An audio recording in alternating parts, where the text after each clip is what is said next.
Hello, hello! Welcome along to episode 25 of Beldania, I believe.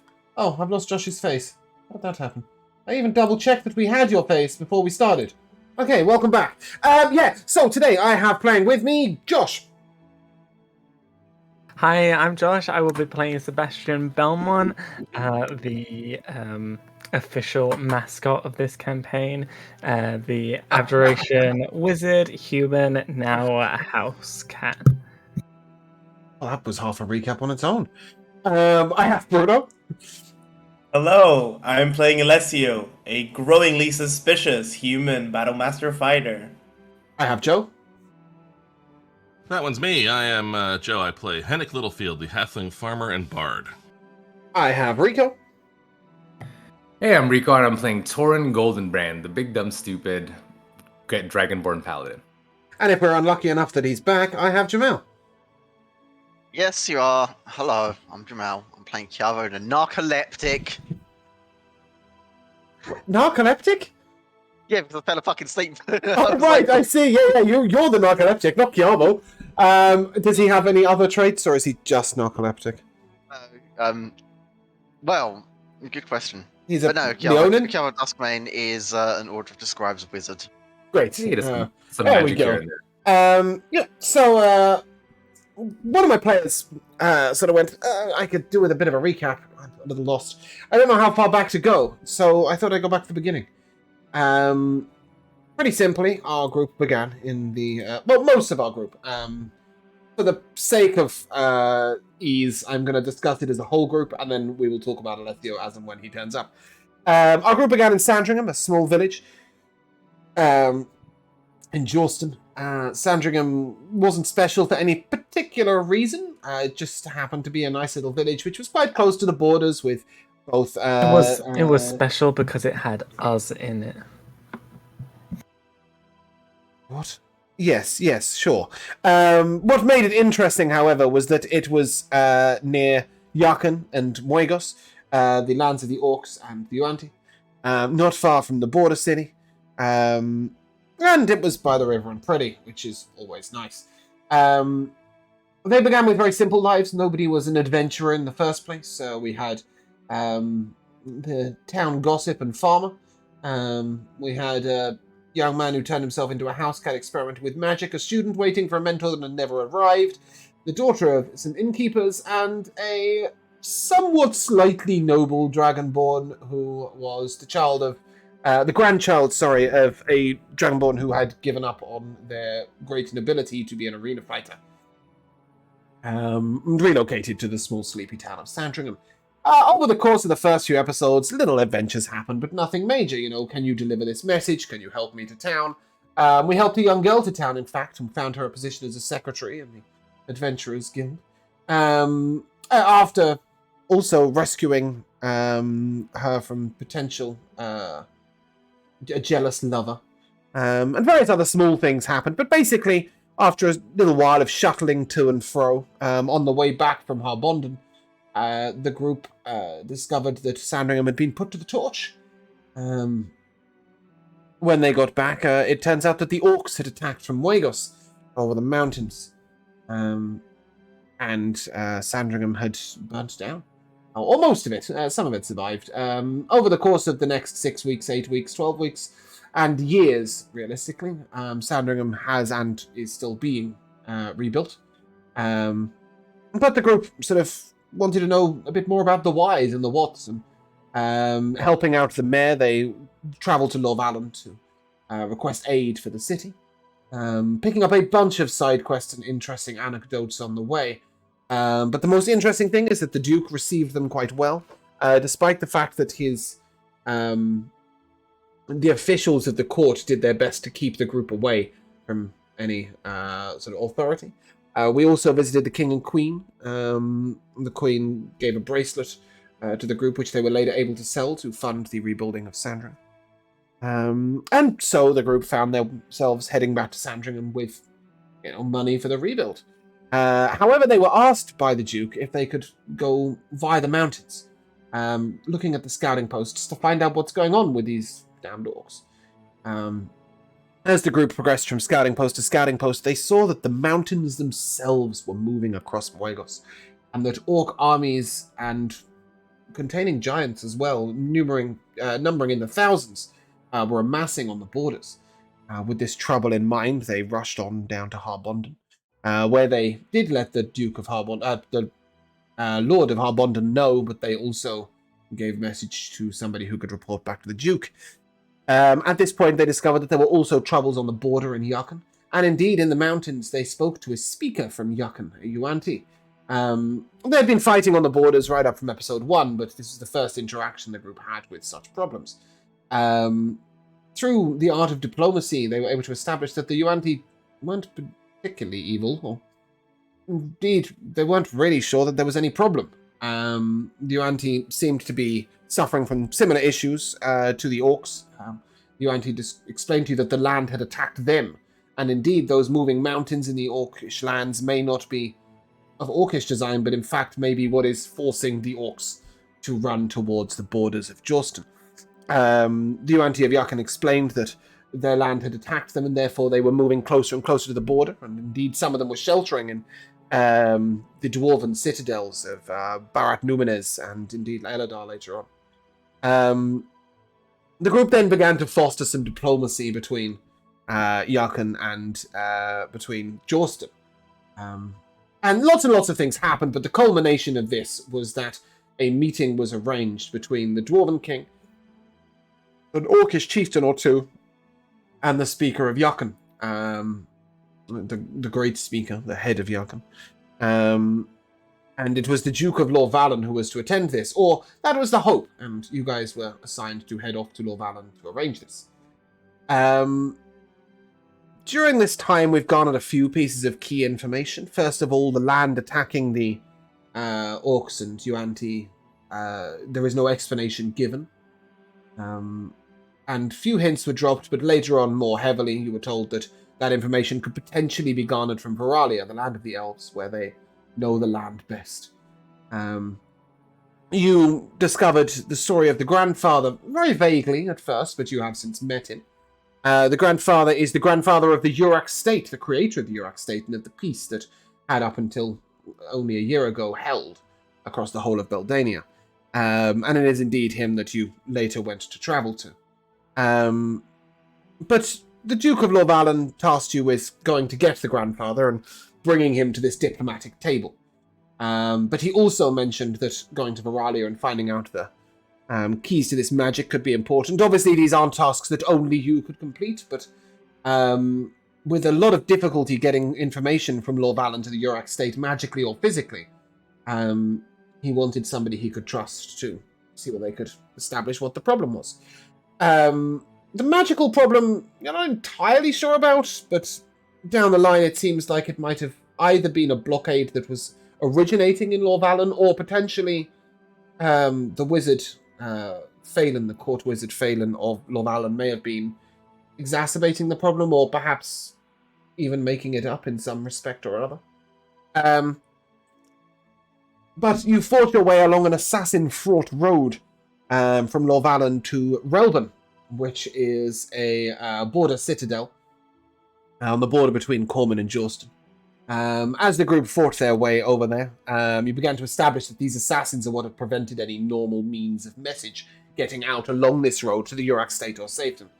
And you also first experienced this sort of distant communication system going on. So these assassins had bracelets. They both seemed to be able to speak through them and also be executed via them. You indeed met an assassin who didn't want to be an assassin, really, but felt like he had no choice as his life was threatened. When these bracelets go off, they don't only hurt the person who's wearing them, but also a fairly large radius around them of acid explosion, to which a normal commoner may even fall dead to. You had hoped to discern more about the nature of these bracelets, but as yet, experimentation hadn't revealed much other than there's 2 layers of magic to dispel, and Chiavo, despite numerous attempts and guidance and various assistance from his group, was incapable. Unsurprising, really, to everybody. At the final post, or one of the later posts of assassins, one of these assassins decided to try and create a blockade on the road by summoning a creature that appeared demonic in nature or fiendish. This creature rose large and ate the person who summoned it fairly quickly, before causing you guys absolute hell.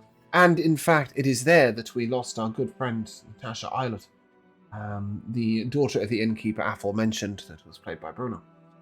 A little later on the road, one Alessio McPherson, a fighter and soldier and mercenary more specifically, was travelling from Lorvalan to Relban to investigate the poisoning that has occurred there. Obviously played by Bruno, if it's worth mentioning. When you got to Relban, you indeed saw that everybody there had been poisoned by a gentleman known as the Whistler. That's how we've been referring to him, as he was consistently whistling through a gap between his teeth. He was dressed a bit like a jester, or perhaps a overly happy Motley Crue member, sort of in his black and white. And indeed, he seemed quite mad. And as Sebastian investigated a little more thoroughly using magic, discovered that his story was in fact quite tragic and quite sad. In fact, his only happy memories were of a cook who looked after him and of the court wizard, Phelan, who had given him a gift, spoke him fair.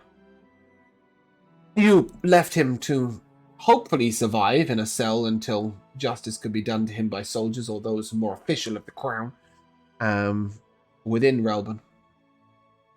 But you decided not to do anything yourselves with him.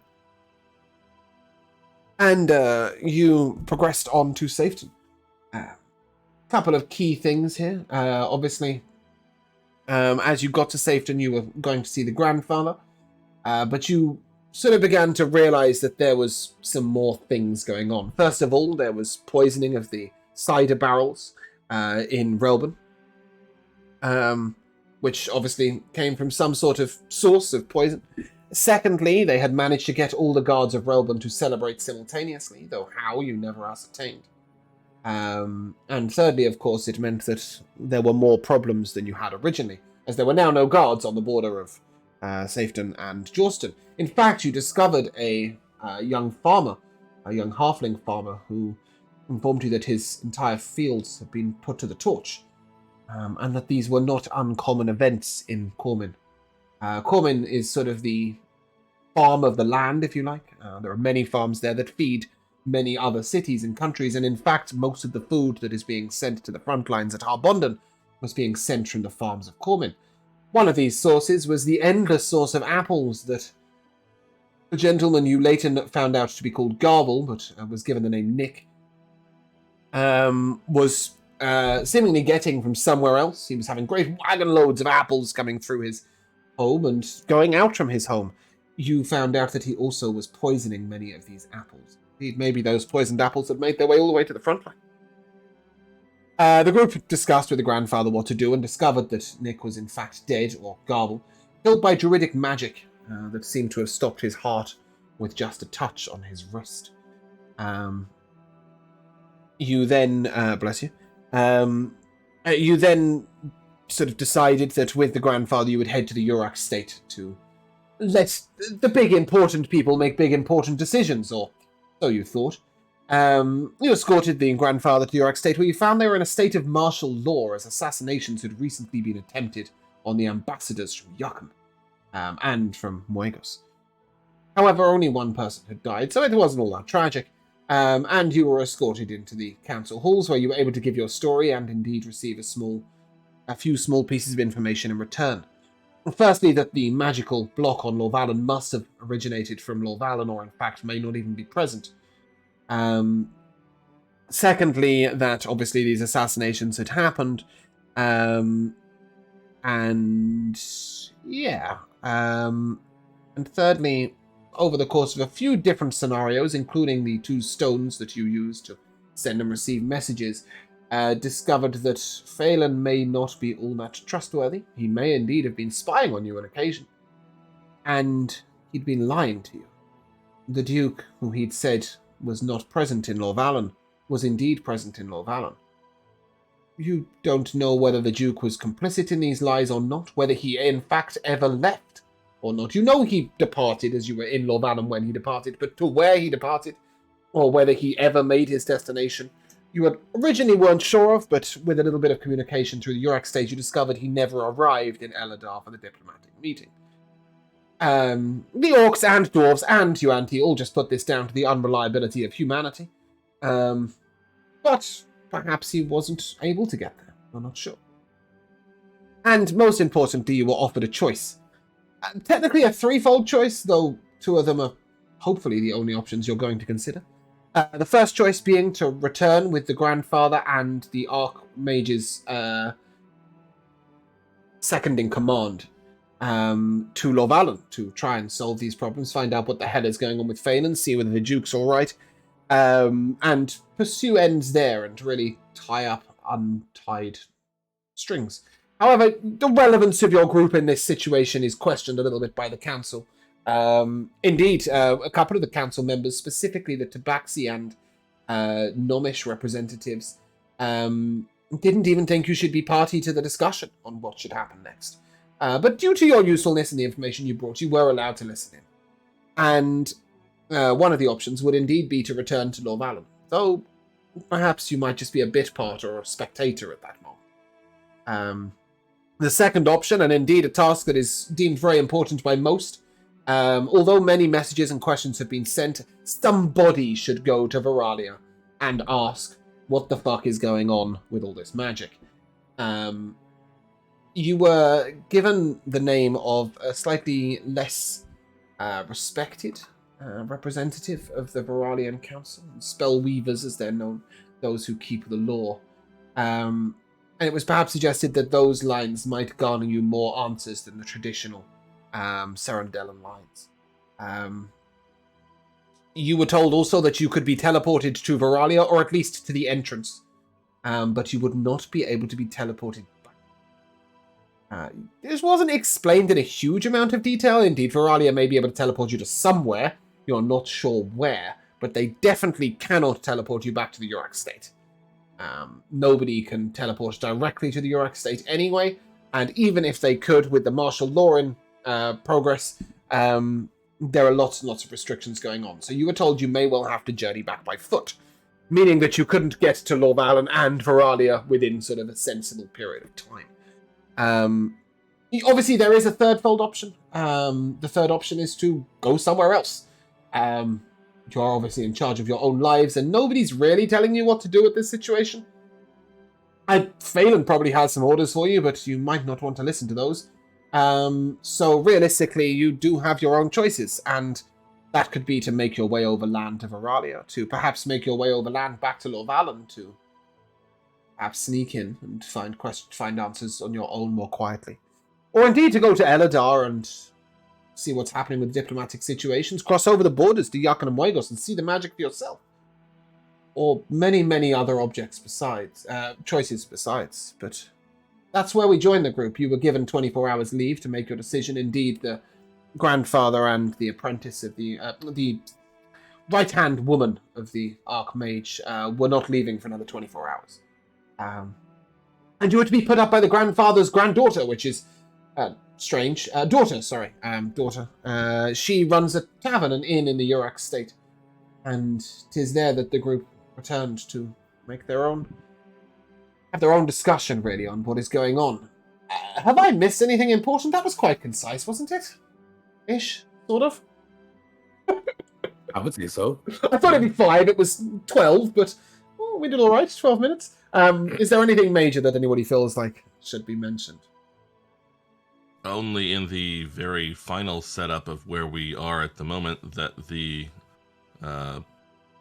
slave-owning foreign dignitary who tried to have us murdered is in the hotel with us. Yeah, you may infer that through the fact that we didn't really speak about Kerlik Sharazai from the land of Kalan, but as yet, no, you don't have any proof that he is of relevance.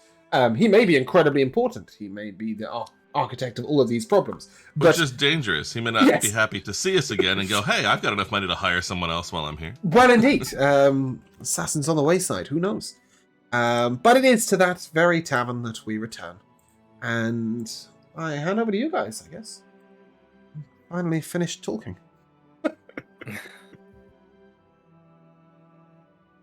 So, how about it?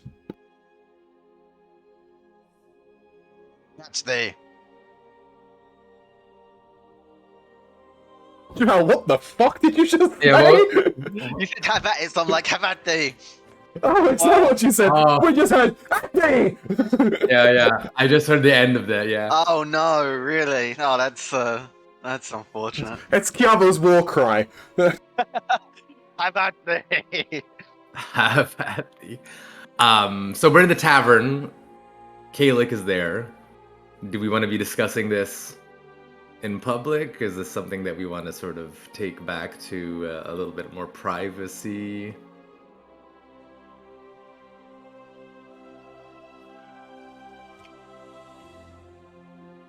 Well, I don't much like him being around, but I'm not so sure that anything we're discussing is really part of our difference with the man.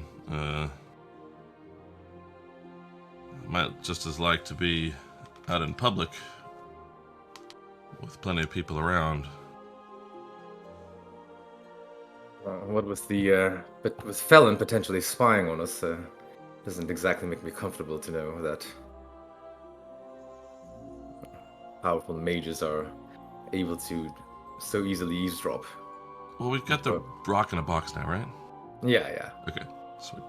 I think From now on, henceforth, it shall always be referred to as the rock in a box. rock in a box. Rock in a box. I love it. Sounds like a really stupid advertisement for a giant stereo in 1987. Yeah. So I don't know. I mean, I think I have no particular interest in. That's as I said after the attempt before. I'd just as soon not antagonize him any further. Well, fuck him anyway. It's a fairly busy tavern, as you can see. There are people sort of all about, but that busyness gives you a little bit of privacy. There are people who seem to be discussing fairly important issues at various different tables.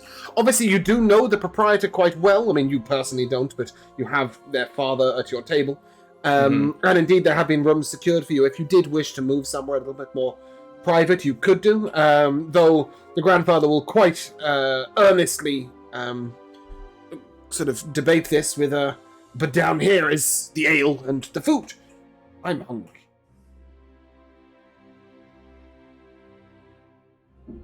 Well, I can make it so that people can't hear us. Will I still be able to order ale? You might have to go 5 feet that way, but yeah. Inconvenient. You Okay, can Well, do so what if you wish. better, secrecy or ale? Just do it, Sebastian. Ale. Let's see what you got, Sebastian. Okay, there I will. I think it's 10 minutes to ritual cast Dome of Silence. You can ritual cast Dome of Silence? Yeah, it's a Oh. ritual. I didn't know that. When I gave it to you. Marvellous. You sure did. You gave it to us last episode. I think I wrote the spell, so I should know, shouldn't I? I did indeed write the spell. But alas, I didn't know. That's correct. It is a ritual, but it is also concentration, Josh. That's the key, right? It's a 10-minute that's concentration spell. Yeah. Well, on to business then. What are we to do, friends? Well, I've had 10 minutes to think about it.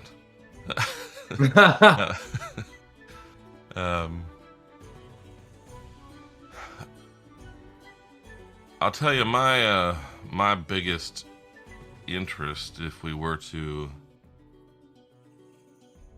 pursue anything back in Lord Island, is simply what the Duke has in fact been up to. I mean, we acted almost in his stead in certain respects for several days. It seems that he was certainly gone or entirely in on some sort of ruse.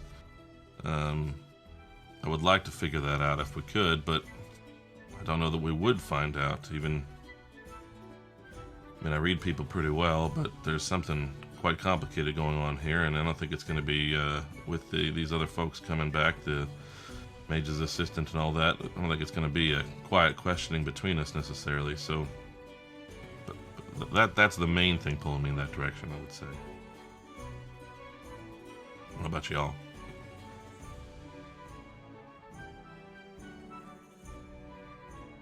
I'll finish like my fourth drink, and then I'll put my hand on Torrent's shoulder, and I'll say, I just want to say how sad it is making me to know that you are going to die. What are you And talking nobody about? else seems to address it. What? This is calling flower, back the to flower. the Lich moment. Yes. Yeah, the flower. I'll keep sweet, like I'm crying. I thank you for the sentiment, Alessio, but I think there are more important tasks at hand. I still stand before you. I'm not dead yet. But maybe our priority should be to get the mark off of Doran so that he can live. No? Just me? Well, I was thinking about visiting the temple tomorrow. If you'd like to accompany me. Aye. That sounds good. Perhaps we could transfer it over. To who? Make face. Oh, What? no. Oh, I just got in. Well, it would be more advisable to transfer it over to you, Sebastian, because you got like 6 other lives. So we could kill you about 6 times. He does have a point. Only take us 6 seconds, and then another 6 seconds. Not that we would. If you think it'll only take that long to try and kill me, then you should try. I'm alright. And I'll carry on with my drink. Still very sad about Torin. Orin is going to turn to Chiavo, though, and sort of say, Chiavo, I'm interested in what you have to think. Indeed, you did do much in Lagon's stead. More so than any of us. Indeed. To be honest, I'm not entirely sure. This is a tougher call for me. As much as I would like to know what the hell is going on with the Duke, there's this magic that was going on. That's also curious. God damn it, I cannot decide. Cannot decide If which we- one is most important to deal with. If we go and deal with the magic, then we can put Phelan's plans to a halt. And then confront him. That's really what you want, isn't it? I can tell. It just makes the most sense. And besides, if we go there and find proof that he is behind it, that's even more beneficial for us than to just, go and walk up to him. Let's not get wrapped up in a wild goose chase. We are talking about a government official here. This is not just some random commoner off the street. This is someone with certain privileges. Yeah, so we should get as much evidence as we can that he's behind this. How are you so certain, Sebastian? What? Say that again, Bruno? How are you so certain? How am I so certain? Well, Yes. all roads lead to Phelan. How long has he been spying on us? We don't know. But he's seemingly one step ahead of us. And what plan is he exactly trying to spoil? The one he sent us on? But unless he's sent us off so he can do other things, I'm not Phelan. I don't know his plans and motives. Why would he? Why would he be spying with posterior motives on a task that he sent us to?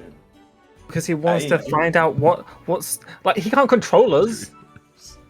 Why would he spy on us to begin with? We're nobodies. Why did he then? When we went to look at the rock and he was already there eavesdropping, what was he doing? What? Just wanted to be part of the conversation? I don't think Or so. perhaps check on us, see if we're still alive. You know, people die. And I'll glance over at the cart and then glance back at Sebastian and kind of go, oh. I'm gonna move a few seats lower on the table so that the Dome of Silence is now, so McPherson is outside of it. I'll grab my knife. What? And a block of wood.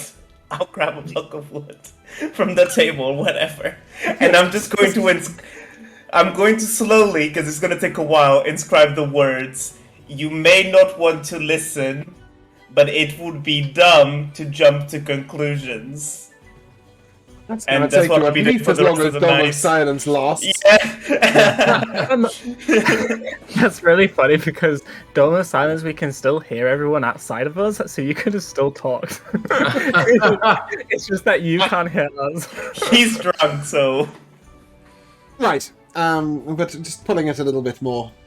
Yes, back on track. My vote is to go to the magic. That's my vote. Do we have, as characters, access to a map of the whole land? As characters, yes. Yeah. So there is I believe you were given a paper version in Lorvalen. It's not I could particularly remember. accurate. Muegos is sort of a blob. Yakan is sort of a Sure. blob. For the sake of your... Oh, this is really annoying because it's going to change the music, but we're Even going to do so, it anyway. just positioning and something for me to sort of be... Yeah. So you know that Veralia is past Gazellen and Halion. There isn't much detail to the Veralia area of the map. The elves are quite secretive. Serendan is probably marked, but Eriswavia and Reldin perhaps not. In terms of Muegos and Yakan, as I said, they're probably just blobs. And there's probably not that much information on Halion. One really important thing to note in comparison to your personal world map is that Mimna Kolrik doesn't exist on your map. There is no concept of how close or far it is, or even indeed whether anybody lives there. Although obviously Kiavo has since learned that people do. But yes, So I think- you have a map. I think Hennick will have been taking a look at this while random blocks of wood were prestidigitated and carved, or what, wherever they came from. And I've just been sort of poring over this and thinking about it, looking at just relative positions is really all I need here. And basically sort of says, you know, I've been thinking about why I feel concerned about heading off in distant lands to the east, so far opposite home and where things seem like they need to be dealt with. I mean, that's my impulse is, boy, it just seems like we're just going a long way out of where they're happening. But as I've thought about what exactly it is that is happening and looking at the arrangement of things, what I realized is whatever business is going on with Phelan or not and that sort of thing, and it may or may not be related to everything else. I imagine it probably is if Phelan kept the Duke from meeting up in Eladar. But whether it is or not, what's happening, what has caused all this to start happening is people moving towards our land from the north and from the west because of, in both cases, their land attacking them. It is moving them towards us. And what that concerns me about is, well, we've seen how distraught they are, and I think you all know how I feel about our land back in Sandringham, and we're not that far from where these things are happening, and if that were to continue sweeping across, and the land of Sandringham, my farm, were to begin attacking me, or defying everything I tried to grow upon it, or whatever it might do, I can't imagine a worse situation. I'm only out here because I hope to have something interesting to think about when I can go back there one day. And if it ain't there, or I go back and it's trying to fight me, I just can't imagine it. And so if our brighter folks, Sebastian at least, interested in the magics that might be acquired over to the east, and those folks might have some way for us to protect the land itself, I think I actually might consider that to be my biggest interest. But of course, I care about what everyone wants to do. Horan will set down his drink and sort of like coyly smile at Hennick and sort of say, "I couldn't have said it better myself." I'm sure you could have. I'll shake my glass and say, "Your words are pretty." As Anik, as you finishing this sentence, you can't help but notice that sort of across the bar away is a halfling that you recognize, or you think you recognize. They're wearing a sort of blue beret, and they're quite well-to-do, silver buttons on their black jacket, and a rapier at their hip, and sat on their lap is a small black cat. They are stroking. You recognize this to be Zandrak's Sweet Voice? Zandrak's Sweet Voice was a halfling that told you he was going to die a long time ago. This is the best picture I could get. He doesn't really look like a pirate. But he is a little like that in that, you know, he's got this very well-to-do cloak, and he looks a little martial, and he's got this wonderful moustache going on. Yeah, he's just sitting across, stroking the cat, but he is definitely looking at you.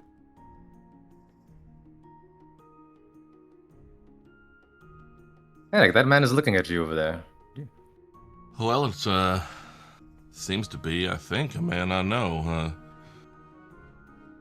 Happened by my farm way back before we got involved in all this nasty business. Should we invite him over for some libations? I should very much like to see how he's faring, and how he's faring at all. Quite frankly, he was certain he was about to die. Then I'd be very interested in speaking to the man. As well, quite specifically, he was certain he was going to die within the year. Right. Yeah. Okay. Do you wish to invite him over or head over there? I'll get his attention, see if he'll come over. Sweet Voice, was it? He sort of motions, and as he stands up, the cat just sort of isn't there. Okay. Make of that what you will, but the cat just completely vanishes. And he comes over and... Hennick, Littlefield. Indeed. The lady was right. Strange to have, random to have met you once and now twice in such a distant place. But the second not so much by chance. Perhaps the first not so much by chance either. The Lady Agra seems to have been correct. You have become a bigger player in this world. Well, big is relative, I suppose. Oh. What, I am very curious what you might be doing here, what you might have to say about what's going on with you, but what happened with that cat there? Cat? What cat? You seemed to have a cat sitting on your lap a moment ago. No? No? Not your doing? No cat, as far as I know. Though, strange images have followed me Since I left your doorstep, indeed. If I'm being honest. Unusual omens. I see things that aren't there, or perhaps aren't there. Interesting. No cat, as far as I know. Well, all right then. I am here for another reason, though. Perhaps not so much chance to have seen you. If you recall, you advised me well. Very well, in fact.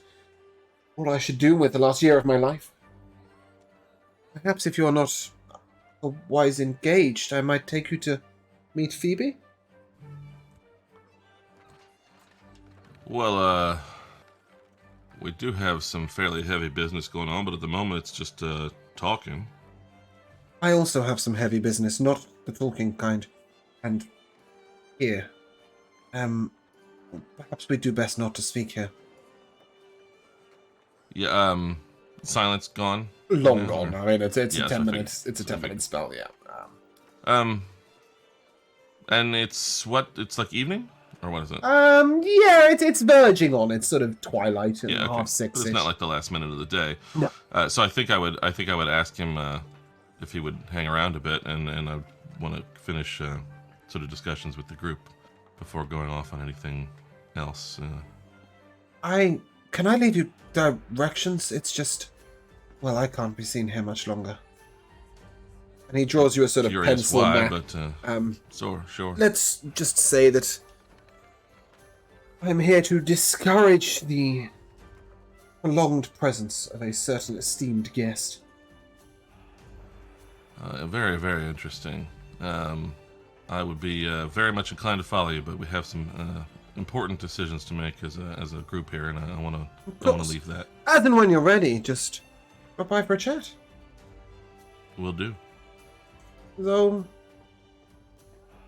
perhaps our business thoughts might align. We'll come soon, Thanks. if I may bring my companions. Of course. They're very welcome. Each of you are known. And with that, he sort of turns on his heel and walks directly to Kerlik Sharazai and begins to talk to him. You may return to your chat. Yeah, as I figured was what he was talking about, but well, that either takes care of or complicates that part of the whole situation. But I do think, well, I'm curious if we're all heading towards being of a mind on what to do in a larger way next. Although I would like to hear what this fella has to say and see if it influences us. But I think we should have sort of a direction in mind as just us. Indeed, Henrik. If you ask me, I cast my vote in for Varalia, so far be it from me to be involved in politics. Well, we know Sebastian's of that mind. Cavo, it seems like you might have things there to learn, but you've been a bit on the fence. Indeed. It's a tough call for me. Some very, very intriguing choices either way, and important ones as well at that. And so little time. It's the curse always, isn't it? Well, the grandfather here seems to think having plenty to do all the time is what keeps him hanging around. So I guess too many choices of what to do might be a good thing. Aye, having a good meal. Maybe too much of a good thing, though. Maybe. Well, I don't know where the money's in it, Alessio. What are you thinking? Money is good. Let us go where the money is, so that we can afford to live. I just sort of look to everybody else and be like, I think we've got enough coin around to flash him now and again. He'll just follow us wherever we need to go. Agreed. Like a trained dog. Yeah, boy. There must be riches in Varalia. The man should be fine. Well, Chiavo, unless you want to go just chasing off another one of those paths, or the path to the path, or whatever that business is. The path of the Oh, way. yes, yes. Almost the way of the path. Oh, I know. I know. I know. Yeah. Hennig doesn't care. But otherwise, I think your abstention might just point us all toward Veralia, unless you have a major objection.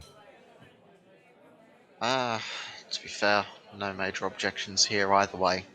Veralia sounds just as good to me as the alternative. Though, maybe hitting up another path along the way would be a good shout if we can identify any that we can actually do. Indeed, I'll have to get settled with that damned lich one of these days.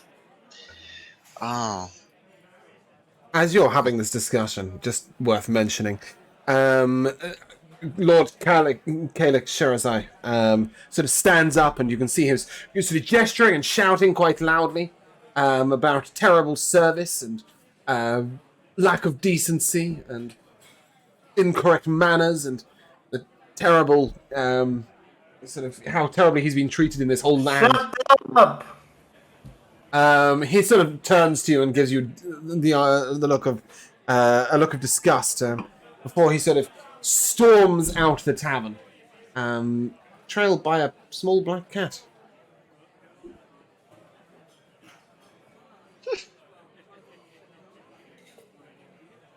curious.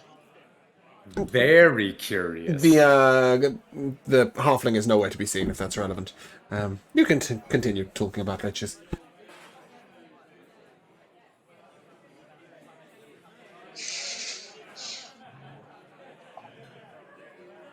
I don't know what to think about this cat, but I feel like we should be allowed to just go, that's the problem of the person who is a cat. It's like I wanna ask well, obviously we have another wizard, but like I want to ask this very magically inclined person, but I don't want it to sound like I'm asking just because he's a cat. We could pray it's Tiavo misfortune is more following than a someone big else. cat. Okay, he is a person. And we have plenty of cats to go around. There's a big one here, a small one over there. Well, I have And to another one tell we're you, herding with coin. you may not all know one tiny piece of this strange apparent black cat puzzle is that when I first met Xandrak's sweet voice, near that same time I was down skipping stones at the river, and there was a black cat prowling about in the bushes on the other bank, and actually it tossed a rock in its direction. I think it sort of went off and banged into the bushes, but I don't know. It's and hanging around my farm as an omen and that sort of thing. Very, very strange. I mean, it's not an unusual thing to see, of course, but curious nonetheless. As you mentioned an omen, Hennig, Alessa's gonna stand up again and say, I knew it! And then I'll look towards Torin and say, your death is so much closer than we think. We are already seeing signs. They're everywhere. We need to do something now. Now we drink, Alessio. Tomorrow we deal with it. Well, shall we go see? I'll shove another tankard in front of him, basically.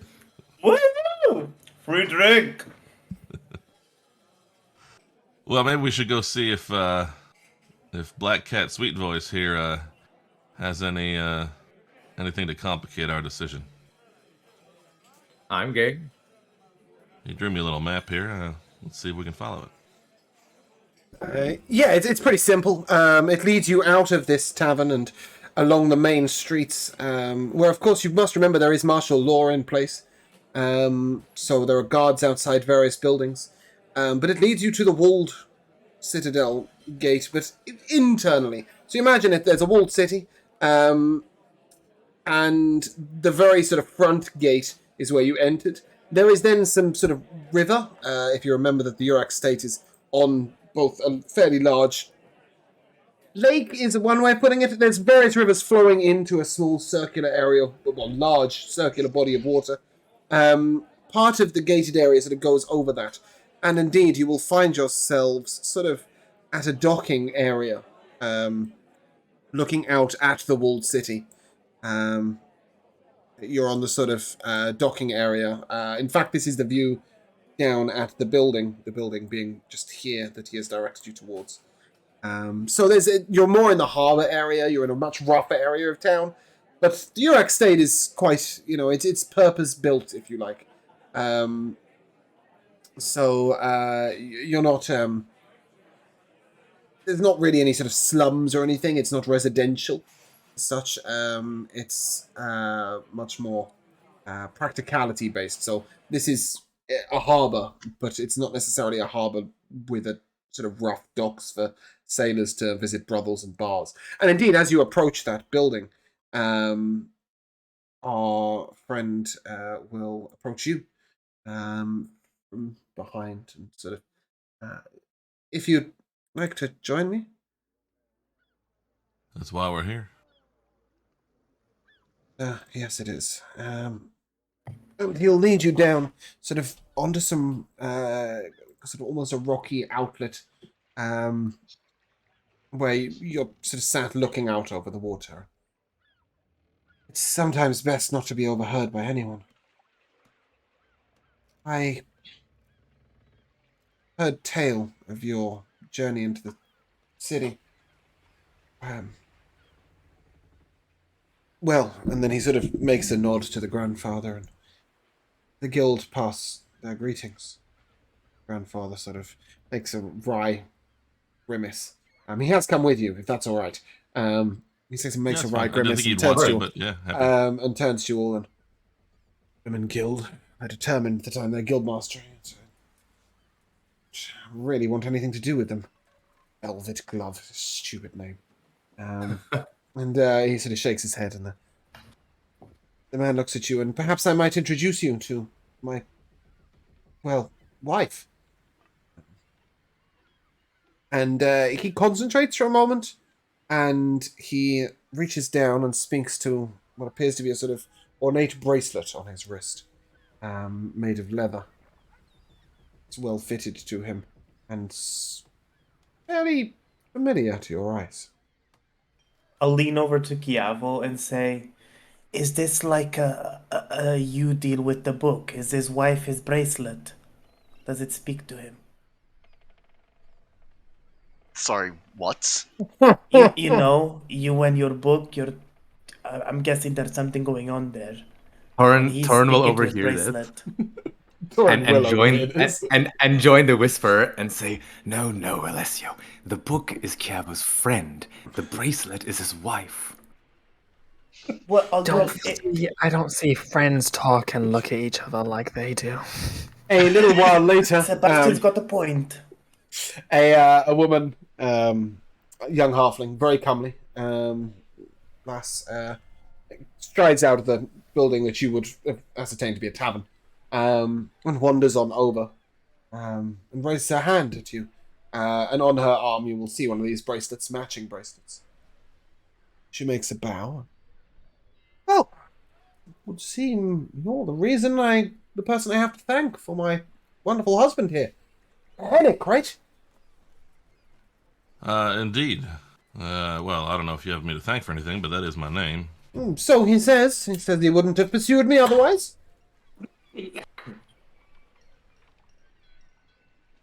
We're... What a strange Those situation. bracelets aren't going to explode if you fail to kill us, are they? Excuse me?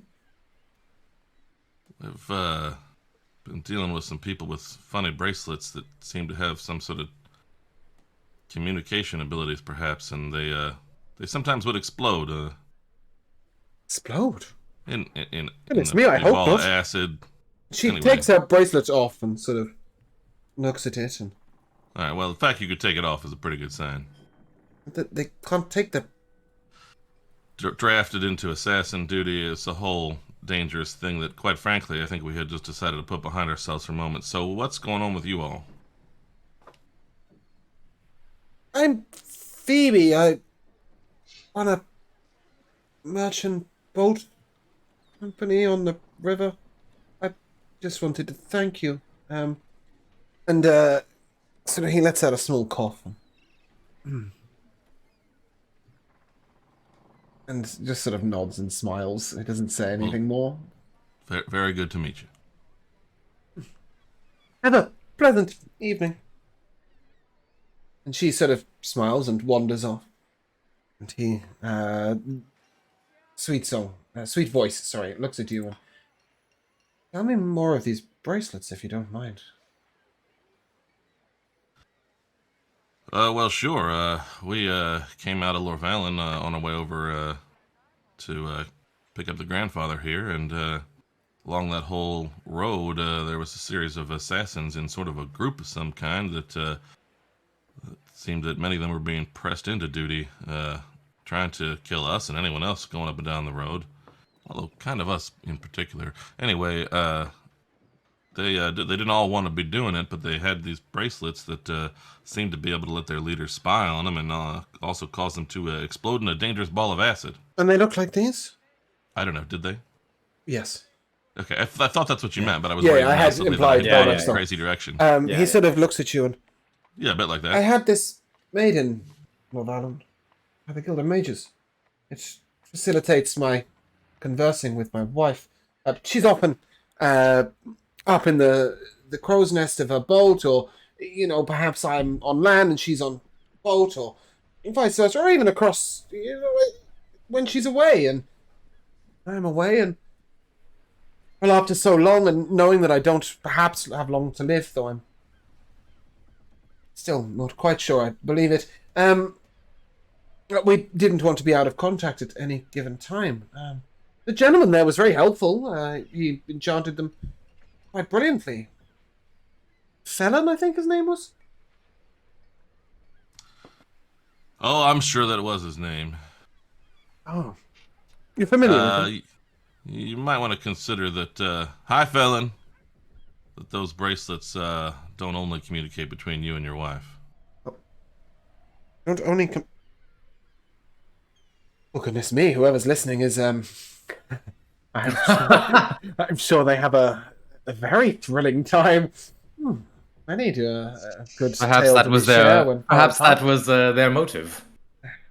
Well, Oh. maybe just keep that up and keep them distracted. He sort of smiles and, well, how strange. I had wondered. I've been traveling Beldania with Phoebe since the moment I wanted to seize life, as they say. And the guild needs somebody to talk between different people. Pardon me, sir, and then he sort of nods to the grandfather, but my interest was in yourselves. Strange happenstance. Small people of Sandringham, right? And now emissaries, if you like, and various others. The guild. Are you looking to travel onwards? Well, I think we have come to a sort of tentative decision to head off to Veralia and look for some information. It's quite the distance. Sounds like the first bit we could go by magic, but Oh. Well, perhaps my offer is meaningless then. well, we shall see. It's not the only way to get there. I was gonna suggest that perhaps we travel together for a little while. We're looking to decide where next to head. He gestures towards the boat that's at dock in the harbour. I had thought that perhaps the guild is very interested in you, Henrik. Well, I can't imagine why. You don't think it a little unusual? A small farmer and his troop getting involved in large-scale politics across the land. And meaningfully. That. Well, I can't control whatever happenstance may occur. It's as like as not. Everything I happen to run into going forward will be of no consequence whatsoever. I doubt that. And Is it not fair to say that as you've travelled the lands, at least the small amount you have seen things that you disagree with, that you'd like to change, that you'd like to put to rights? Perhaps not only yourself, but perhaps you, Sebastian, or you, Torin, or you, Chiavo. You have found things that you would like to put to rights, have you not? It's Or true. you- I suppose you're right, Zandrak. Injustices in the world. For what it's worth, Hannick just sort of looks into the water and goes, "Were you Natasha?" I'm sorry to hear of the loss of your companion. It was a valiant lass from what I've heard. Much more concerned with putting things right, perhaps, than the rest of us, but I suppose that's another job that has fallen on our laps. I can't help but feel that in finding a replacement, and he sort of nods towards us, you have found a rather square peg for that circular hole. I could be a circle if I wanted to. Don't tell me what I can be, little man. No, indeed. But I hear you work for the coin. Duh. Well, there's great pay in working for the guild. Great I pay don't indeed. work for a guild. But you could. I'm just Do saying, I if perhaps... look like you can afford me? Yes. Okay, how much? He sort of smiles and looks at you, and it's just our boat is quite apt to visit Veralia. Oh, there are some places to head along the way. I don't know how fast news travels to you of problems in other lands. We've had our ears full of troubles that were right around us, I suppose. Have you heard of the walking crystals? The rising of the trees? Ah, the land turning on its denizens, of course. Indeed. Well, if you've heard of it, then we'd like to stop at Gazellen and Halion and then Veralia and speak to the people who have been suffering those problems. So, similar troubles in that direction, then. I see. You'd only heard of the problems to the west. Indeed. Suspiciously, There were they don't seem to have occurred in Jorston or indeed in Cormin either. But the lands to the east have suffered similar problems. The great crystals of the gnomes in Gazellen have risen against their people. The trees of the forests of Aralia. The desert stones in Halion. And you want us to escort you? No. What? He Oh, I sort of thought you looks at said you. you... No, we are travelling that way, and, well, fair adventurers like yourselves, and travellers, and well-spoken like Hennick. The guild would like you perhaps to do some investigating on our behalf. what to go find out how to stop this from people who evidently have not been able to stop it in their own lands. Now I'm concerned this is entirely a pointless venture. Hey. You refer to the elves having to battle the problem in their own lands? I mean, we were sort of thinking like, they might not know about this, but we could go there and find out some secrets they might have that could help us back to the west. But I think the elves are very secretive, but they may be more aware of the problem than others. Its nature. Certainly they seem to have managed the problem better than others. It is this precise sharing of knowledge that the guild are interested in. How Pardon me much are for- we talking here? Well, that can be discussed, but pardon me for my directness, but you seem to have no respect for borders or rules or boundaries or proprietary, only for doing what's right. No. well, if I plant a squash vine 6 inches this side of the border, and the sun is 6 inches the other, it don't give one shit where that line is growing. Yeah. He Nice. smiles and gestures towards his boat, and well, indeed. Some of us, the borders are but lines on a map. I understand that if you have some magical means of travel, it might benefit you more than the use of our boat. But regardless, the guild would still request that you inform us of anything that might benefit the other lands. For information on the nature of this magic, we'll pay, say, 2,000 gold pieces. Now, hold on a minute. And I'll pull out a map. Can you please pull out the map? Yeah, I can... Ah, go I on just then. need to measure some distance so I can establish my rate. So, how much is this? This is obviously the measurement isn't. It is actually exactly correct, but it is in hundreds of miles. So that is Alright, yeah. 5,300. 53. So, how many days of travel will this be if we're going there? 530, sorry, not 53. Is that right? Yes. Yeah, 530, not 5,300. How many days of travel? I think you can travel 40 miles a day, rules as written on a horse, so that would be 13 days travel. Alright, so that's No, 13 days you of can travel teleport to most go. of the way there. Or ride a boat. Ride a boat.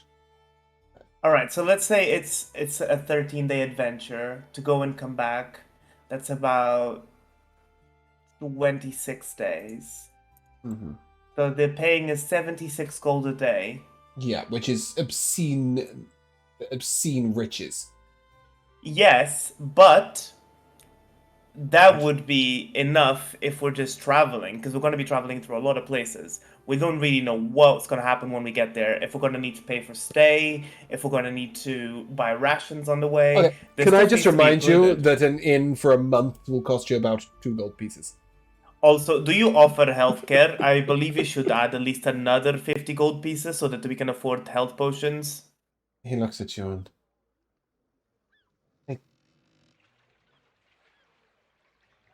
If you have a problem with the pay, I suppose you could take it up with the guild house, though. The offer is most generous.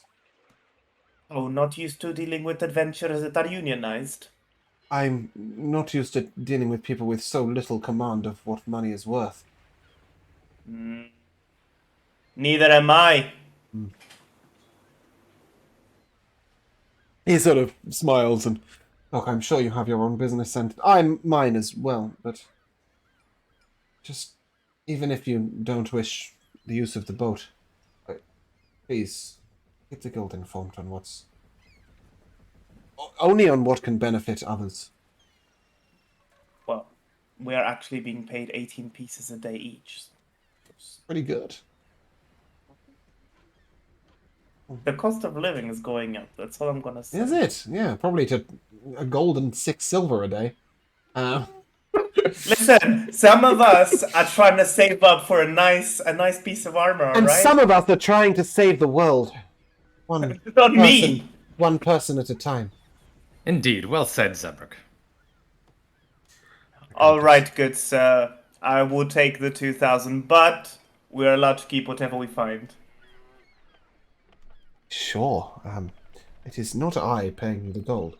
It is the guild. Get the contract ready. Sort of looks at you and, on delivery of the information, you'll be paid. So unprofessional. Zandrak, when do you depart?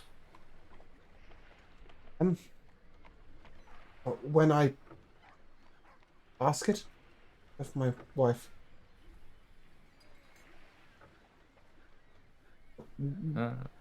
We depart whenever we wish. My wife is a little less aware of the matters of guild and state and world, but she understands that I trade in information, just as she trades in spices. Your wife is very understanding. Yes, she is. A fine woman you found yourself. And Kudos, should, Henrik. thank you. And should you wish to travel in another direction, the boat is still available, should you wish. I'd find great pleasure in your company. Though, obviously, if you wish to travel where water does not, it could be a little more troublesome. He's kind of pointing out that he can't take you over land. That's it. Well, and there's not a direct water route to Veralia, right? There is, but it would involve long going way by the around. sea. Yeah. Well, sort of. Gazellen, there is actually a relatively narrow water path from Gazellen through to Veralia that's not marked directly on the map, but follows through the mountains of Gazellen back down out to that long river that marks the border of Veralia. One thing that's not really been mentioned, let me just put you on the map, it should be worth mentioning. There is only one entrance to Veralia. And that is here. If you are not an elf, even if your boat rocks up on the other side of Veralia, you will find yourself quickly lost in the forests. You have been told. Where's the entrance, James? I missed the thing. Sorry, it's like two little green arrows. I see it. I see it. there. It's a rubbish color.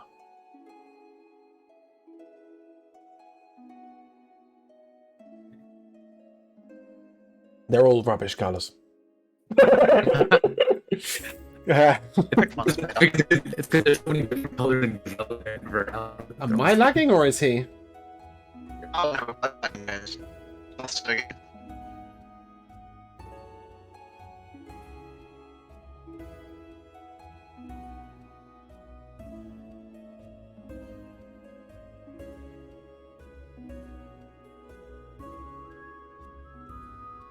Hello? Hello. Goodbye. Uh-oh. Forever.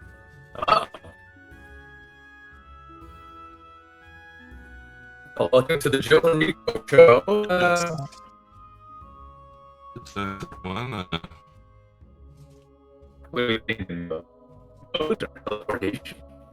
Well, Henrik mostly avoided his parents' life as riverboat runners, but he's been getting involved in a lot of things he's mostly avoided for decades. True. So I think Torrin would be very just, interested in being on a boat, considering he probably has never been on a boat. I'm here now, by the way. Yeah, Oh, hey. it's back. I changed the region. Jamal, we might need to do it for all the channels. Yeah, I'm gonna do that now while we're at it real quick. Well, perhaps in the break or after the Sure, session. could do it in the break, yeah. As opposed to this second. But yes, I think Bruno should be with us in a moment, and then we'll be all right to carry on. Yeah. Obviously, you're being given a third. Oh, Bruno is here, I think, but not here. You're just being given another option of basically having a boat. You can travel to almost anywhere. I mean, obviously, every single country is touching the sea. The boat will be able to go down narrow rivers, but also travel along the sea if you wish.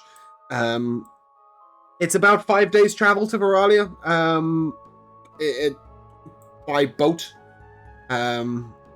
It's 3 days to Gazelle and to Colabar, and a couple of days from there on to Veralia. Teleporting obviously will get you to the door of Veralia if you like, but then you're on foot. And I mean, I assume that there's a crew on this boat. Yes. Yeah, so like power numbers, right? can Black Radish fit on the boat? Would we leave? Yes. Oh. Hello. The person who can answer that question as well. Welcome back. We may or may not have fixed our lagging issues for now. It seems like we have, which is very exciting. Where were we? We were by the docks. We were talking to Xandrak. He was offering you a boat. One thing that was mentioned that we may or may not have got discussed at the time was that Black Radish, the donkey, is the... I have some issues with what a donkey is capable of going on the boat and being looked after on said boat, but larger animals are not. Well, maybe. You don't think.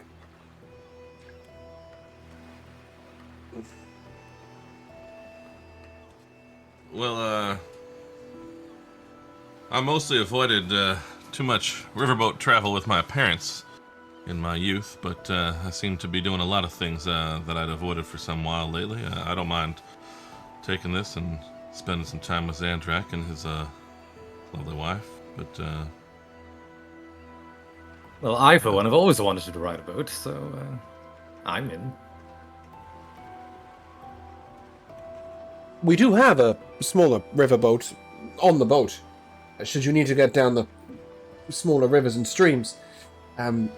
Unfortunately, it won't be able to take the donkey, though. At that point, the donkey may ride as fast as the boat may travel. But it should be mentioned that there is a possibility, should you wish. well, we seem to keep finding reasons to go on all sorts of different strange directions, so I guess the flexibility of the boat might be valuable. We certainly can't assume that someone's always going to be around to pop us places by magic.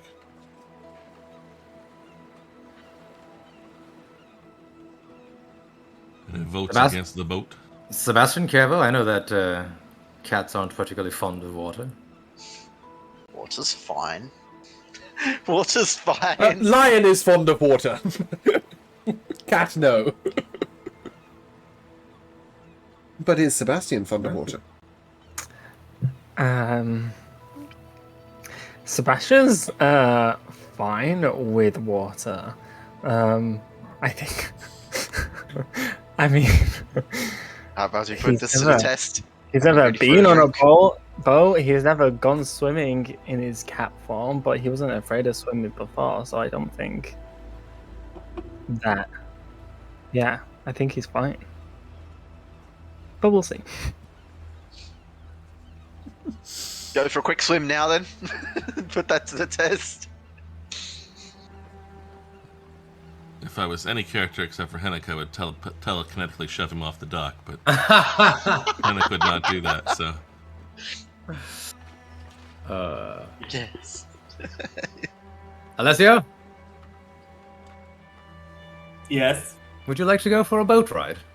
Oh, absolutely not.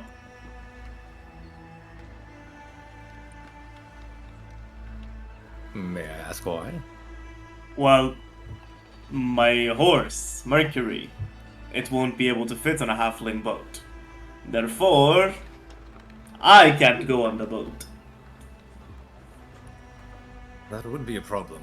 I suppose Cav's horse would not fit either. Yes, and I will not leave my best friend behind.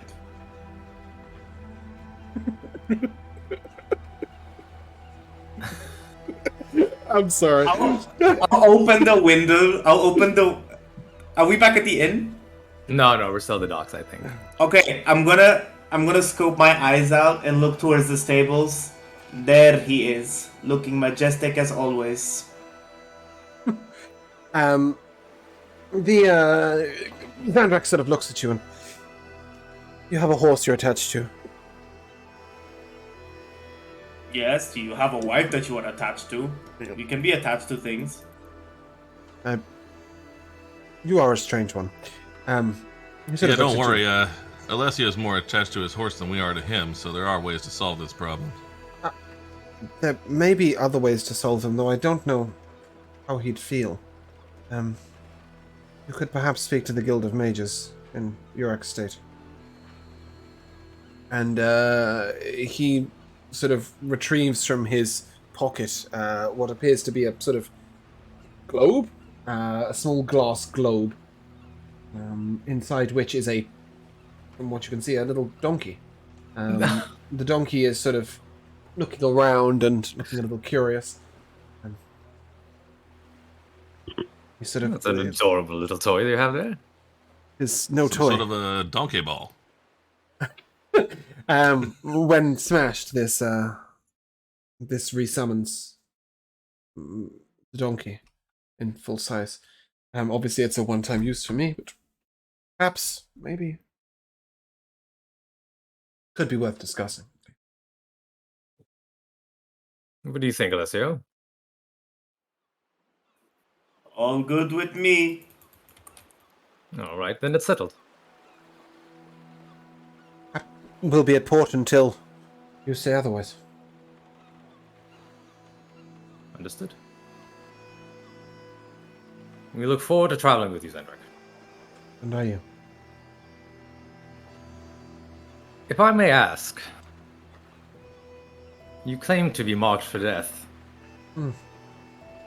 How came you by this revelation? Wise lady called Iagra. A place called the Crossroads, a little way east of Sandringham. In fact, quite close to your hometown, I believe. I'm quite She familiar is- with Yagra. Are you? She is rarely incorrect with her predictions. She told me I had a year. Or thereabouts. It was now 3 months ago.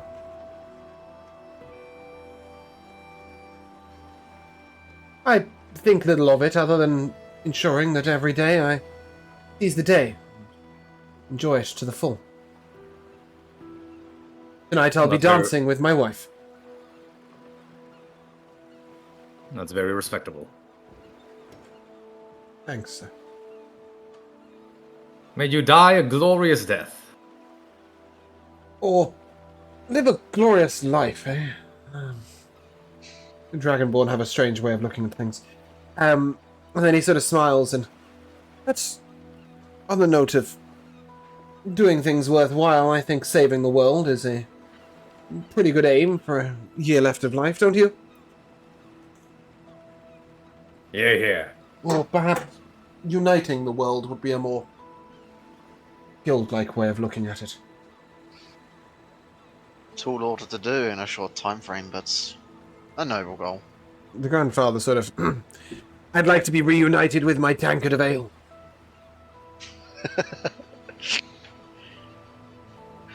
Let's head back then. Sort of uniting the world are ridiculous goals. They'll never be united, they'll never agree, but they might agree to peace for the benefit of all. At least that's what I found. Frankly, I don't think the people of the world want to be united. I've never met apart from yourself, I've not really met a Dragonborn that wants to spend their time with a Leonin, or a gnome that wants to spend their day with a dwarf. Well, you've obviously never met a person from Sandringham.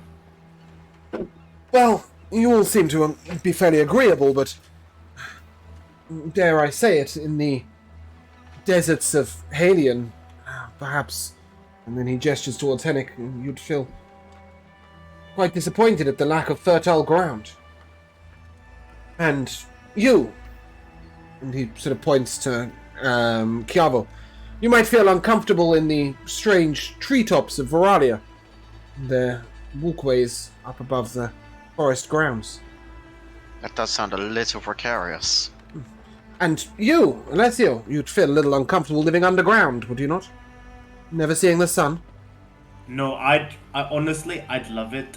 You'd have your tiny little spaces. I could just crawl into a little cubbyhole, and nobody would ever annoy me again. Think of that. Live off the mineral water. Your horse wouldn't survive it. That is true. There you go. My point is, sometimes it's best to leave people to the culture that suits them best. Unite the world. Why not just make them all the same? That would be nice and simple, wouldn't it? Where's this ale?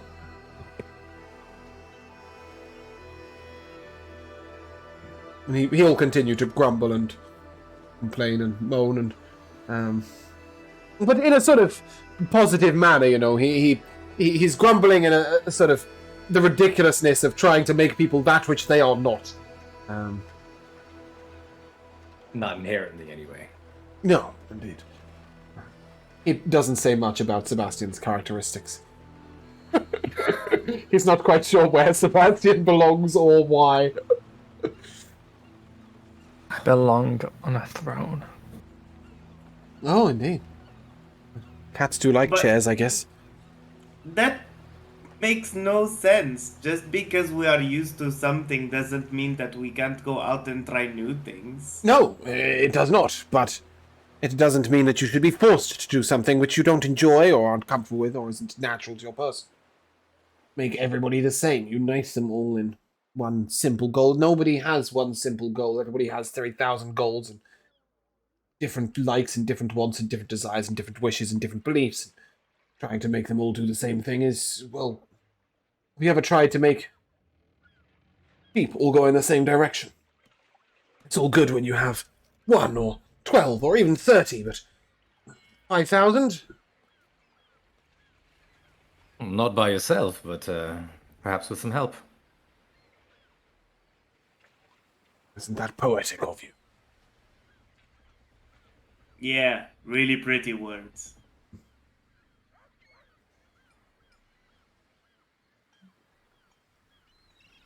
Well then, do we depart tomorrow? I certainly do. Lord Valen, smelly place. Yes, do be mindful of Felon, Gandaris. Yes, and even the Duke. I should hope not, but as we've learned, it's hard to trust anyone these days. Oh, well, indeed. It has been pleasant, I will be honest, traveling with you all. You seem so earnest and eager to trust. Where possible, at least, I guess. Well, we would very much like to know. I think we're all sort of come to terms with the idea of mistrust in Phelan, but I, from myself at least, would like to know whether we can indeed go back to trusting the Duke himself. So if there's any way of getting word out once, so for instance, imagine it's Phelan who's just been faking or causing the difficulty with communicating magically. If there's any way to get word to us, folk might not really care to alert us. I know we're not anybody important, but I don't know, if you have a spare moment sometime to convince someone to send us a little information about what's going on there, well, I think we'd like to know it. I will see about doing just that. The stone you carry, the rock in a box. Perhaps you could check it briefly in, I don't know, 3 days hence, 5 days hence. What do you think? Well, I think the amount of time is more up to when you think you might have your hands on the other end of that rock. Apparently, we'll be there tomorrow. Perhaps 2 days hence, as the sun sets. I'll see if I can get somebody to find the stone. I make no promises, but it could be a reliable way to talk. Indeed. After which I think perhaps we should dispose of the stones. Or hide them, at least. Keep them in their boxes, if nothing else. Yes. I think the idea that you might be on the other end is a better reason to check it now and then than Felon. For now, though, we trusted Felon once.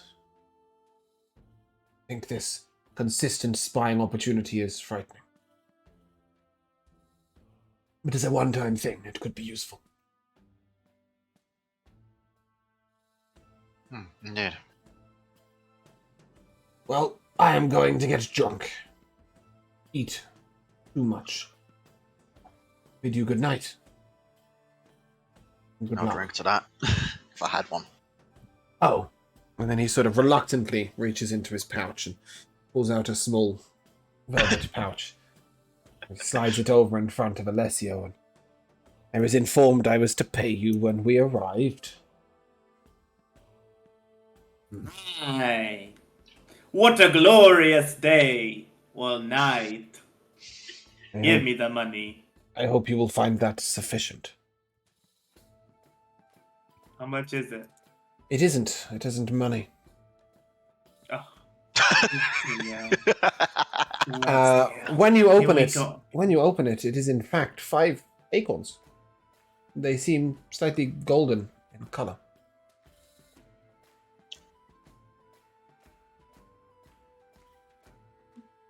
I'm sorry.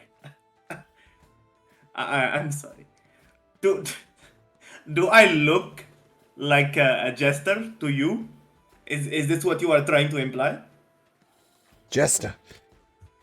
No, your face is too dour for that. Is there a problem? These are acorns, my man. No, they are gifts. I'm sure if you think on them long enough, you will find them worth far more than mere gold. What am I supposed to do? Drop my life and become an acorn farmer? No offense, Henrik.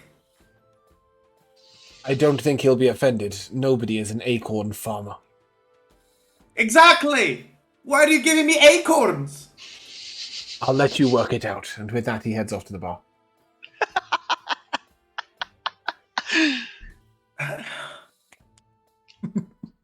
Now, Alessio, I'm sure that there's some value in these. Gandaris is a wise man. I cannot use acorns to pay for hay. What is Mercury going to eat? Grass? Acorns. I believe horses eat acorns.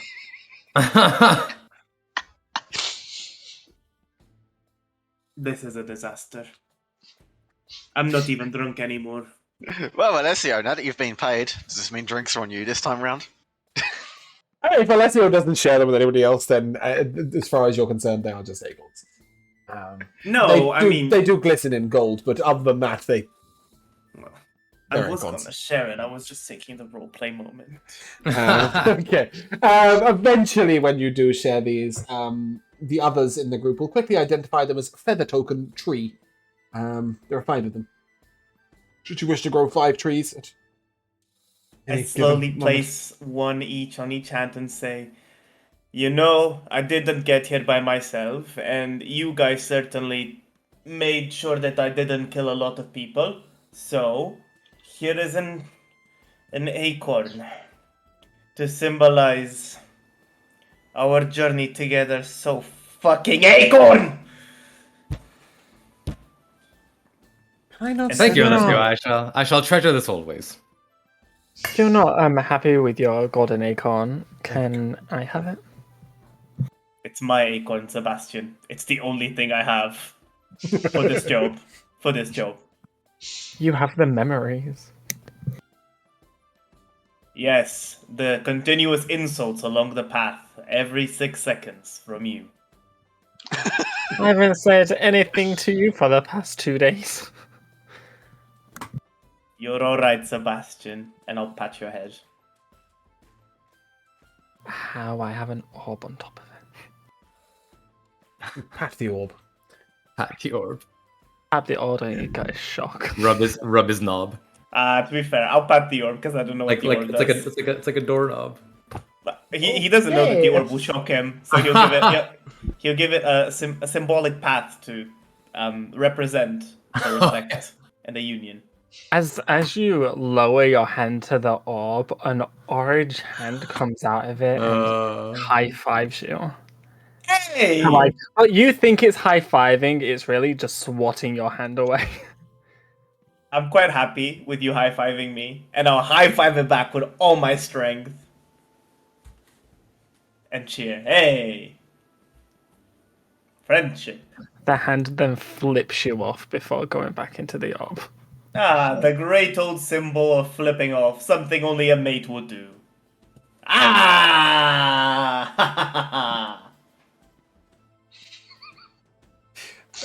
As these two play about, what's the plan? Is there anything you guys would like to do in town tonight, or are you going to get a early night, late night, drinking night, and then... Well, deal with stuff in the morning? Oren's plan was to pack it in early and wake up to go to the Temple of Limbs, that Kragma? I was- Yes. I suppose we could do that now, but I figured Alessio's pretty drunk. And we're No, all I'm weary. sober now. Oh, okay. You can visit the After temple. Disappointment. You can After visit. the payment. You can visit the temple at all hours. A Did sobering Henny have a experience. specific plan?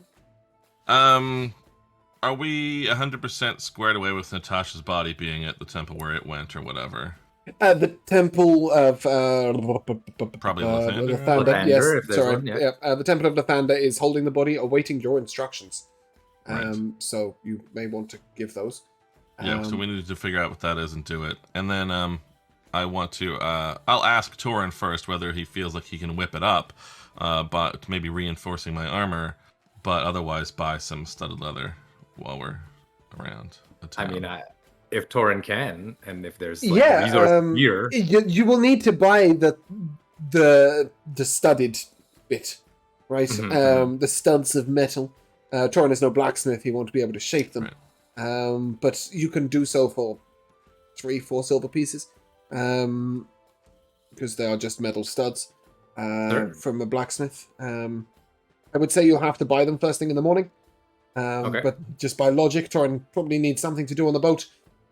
Yeah, definitely you would be able to stud the leather on the boat. Cool. And anybody else's leather that might need studding. I think it's, well, Hey. I don't think Alessio is anyone wearing chainmail, right? Yeah. Yes, he is, and I also have some shopping to do, if that's okay. Yeah. Is there Uh, shopping in the Iraq's Confederacy? There Like, would be normally, but not in martial law. Unless it's a store that's sort of mandatory in its needs.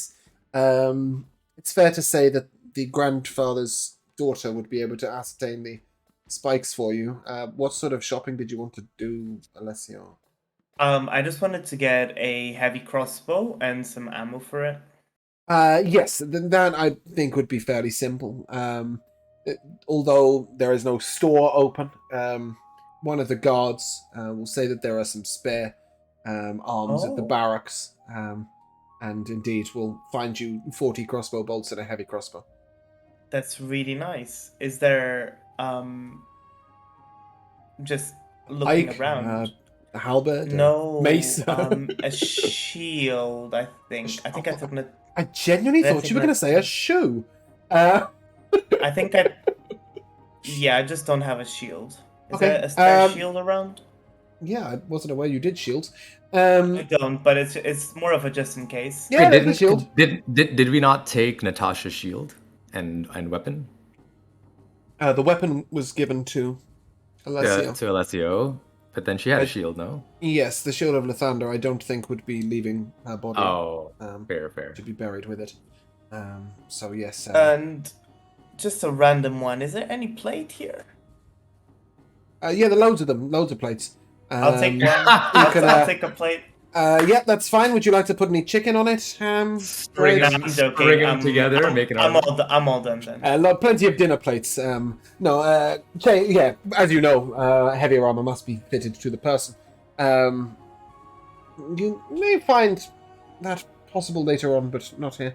Torin, did you have anything you wish to requisition over the next 24 hours before? I mean, I know we're going to visit the temple first, but just in general, you mentioned you Well, need to shop. I seem to remember the Dragonborn representative, like Goldskin, saying that he had left something in my room for me or something. Last session. Ah, no, he wanted to give you something. Yeah, like a gift or something. Yes. Fuck, I forgot to homebrew it. So I'm going to have to tell you exactly about it. The whole reason why I didn't do it in session is because I was going to set it up on homebrew and then I just forgot. Ah, okay. So it is in fact a scabbard of the dragon. Ah. So this is something that you put your blade in. And it has a couple of basic magical properties. First of all, it will clean the blade. You can put a dirty blade in it and it will make sure the blade is clean. And it will also keep the blade sharp. So it is always ready for usage. But more interestingly, it will coat the blade in the light of the dragons, it is called, allowing you, should you wish, with a command word, to call forth 30 feet of bright light from your sword, which could be very useful. Very useful, yeah. And finally, it has an ability where you can call forth once per day the ability to do for it to be enveloped in radiant flame. This only does 1 radiant damage on hit, but is useful for vanquishing undead foes. Okay. But that is Very the cool. yes, the Very scabbard of the dragon. But more importantly, and what is interesting about it is that the scabbard has imagery of a golden dragon sort of spiraled about the leather of the hilt. It's beautifully ornate and quite clearly the mark of a good fighter and excellent swordsman, but also somebody of great wealth and great ancestry. You would remember from your father's tales and perhaps even your grandfather's tales that the what a sword is sheathed in the scabbard or sheath is often a bigger note of nobility and notoriety and importance than the sword itself. The sword is a functional tool to the Dragonborns, right? Mhm. Yeah, that's fine, bro.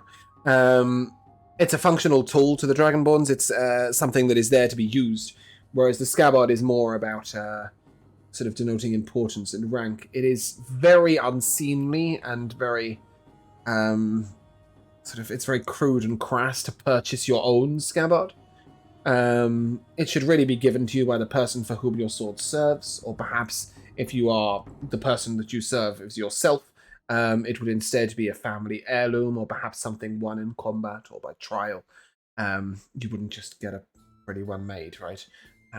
So for you to be given this is almost like him saying that you deserve a rank of nobility in the Dragonborn lands, even though your family have since passed that up. So it does have some real sort of emotional importance, even if it doesn't have any that much physical use. Yeah, so we'll follow you to the temple. Who is joining? I mean, the temples are all in the same street, right? You've seen this already, so I'm assuming that every one of you would go to the temple for Natasha, with possibly the exception of Alessio, who I think went off to the barracks. Or Alessio, would you also wish to join?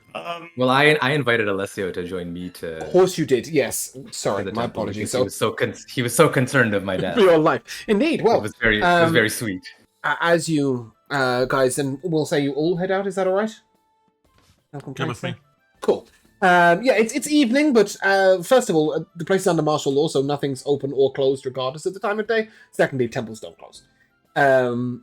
So as you head down the street, you are looking to go to the Temple of Undeath, Linus Cragmore, or your own temple of who do you worship? Bahamut. Bahamut, yes. I was going to say Baphomet, and I was like, I'm sure that can't be right. Very different person. Baphomet. Where would you head first? The undeath temple that you've been I mean, I suppose that we could. Are we thinking of doing Lathander last, basically? Yes. Oh, okay. I suppose the undeath one. Cool.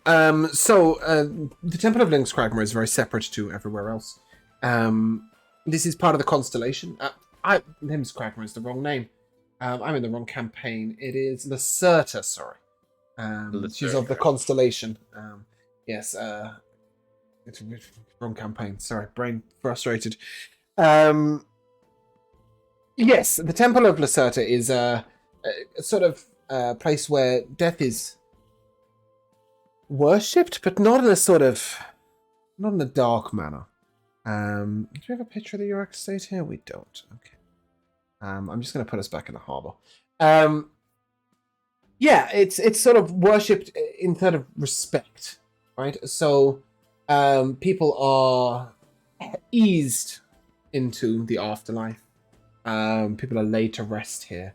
The boundaries between life and death are very thin in the Temple of Lacerta. And there is a fairly old elderly gentleman who sits it's like a pew that faces all the pews, if that makes sense, up by the altar. He sits there and awaits you all. Lacerta is spelled like this. It is in your constellation, the constellation part of your Pantheon document. Yeah, he sort of looks to you and raises a hand in welcome when you enter, but otherwise, there's nothing. I'll approach him. Greetings, greetings, child. friend. Welcome. Greetings. Thank you. I was directed here, actually, by the guard captain.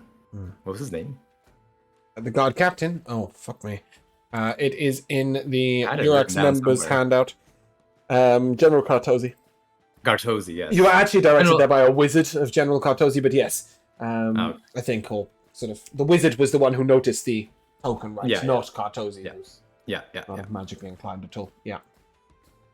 Yes. And I'll take out the glass crystalline flower and sort of present it to this priest. I assume he's a priest.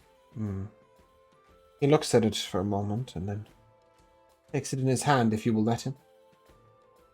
I'll allow it. Fragment of your soul. Powerful tool. You're very lucky. Where did you come by this? I had a bit of a run-in with a lich A run-in with a managed- lich. Yes, you see, my companions and I are adventurers of sorts. You were in combat with a lich. You Indeed, yes. not making friends. No, certainly not. He smiles, and you can see there's a little bit of relief in him there. He had thought that maybe this lich had gifted you the item, and he was a bit unhappy then. Wow. I assume that this was originally the phylactery for the lich itself. You are not marked for death, but marked for life. And with that, he reveals to you the property of this. I really, really, really hoped you were going to discover this by it just happening. When you are killed, the first time you die with this token, it will wilt, and you will not die. You will instead remain alive. Unconscious, but alive. It will prevent death just once. I believe there is a version of it on the ND Beyond should you wish. I think it's an ancient tier. Ancient tier? I think so. For some reason it won't let me get off of the spell list to look at inventory. There. Ancient tier drop? Yes, and then obviously that has 2 charges. This only has 1. Okay. But I believe that it is exactly the same. I'll probably homebrew something and throw it in there. Yeah, so it's exactly the same mechanics. When you take an instance of more than 100 damage that will cause you to drop to 0 hit points, or be affected by an effect or spell that will kill you instantaneously, or cause you to drop to hit points, blah, blah, blah, blah, I believe is the exact wording. But basically, the next time you would die, don't die. But it is only usable by you. It has a fragment of your soul in it that will be released on the wilting of the rose. He looks at you and says, once it wilts, I would get away from it. You may find that it is refilled by that which departed it originally. Implying that the lich's soul might find its way back in once your soul has emptied from it. Yeah. Well, thank you. It's no problem.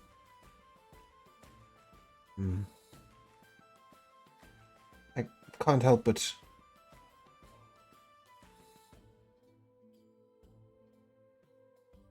Go on. I'm very curious as to where you found this. You mentioned a run-in with a lich, but those are not everyday occurrences. Know you of the way of the path? Ah. It has led to the death of many. So I'm told, but we are not just any, as you can see. No, indeed. Though the way of the path contains no necromancy. Well, it did seem as though this lich had taken up residence in one of the tombs. Had taken over it.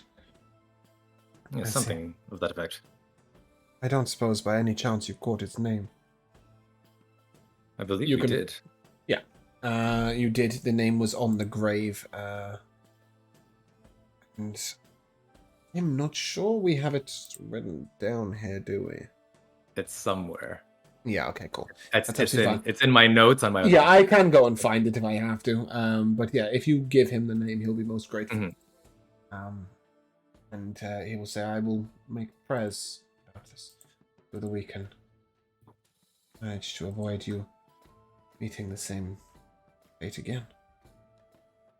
Well, I would appreciate that. Perhaps you could weaken the lich, and if we did meet again, we'd vanquish him for good. We'll have to find his true phylactery for that. But yes, it's a possibility. Oh, walk in the light, friend. And you as well. He sort of bows his head and there's nothing else. Quiet fellow. As you spoke to him, you did notice that although he looks old, he seemed quite vigorous, quite healthy, full of vitality. He was human. If that is relevant or important. Yeah. He's not on the cusp of dying, basically. Yeah, you can head out if you wish. Did you all wish to head straight to the Temple of the Thunder? Guess it's the main other business in this area. I mean, I would be open to visiting the Temple of Bahamut, but... And so you can, on the way back. But yeah, I think we'll Lathander first.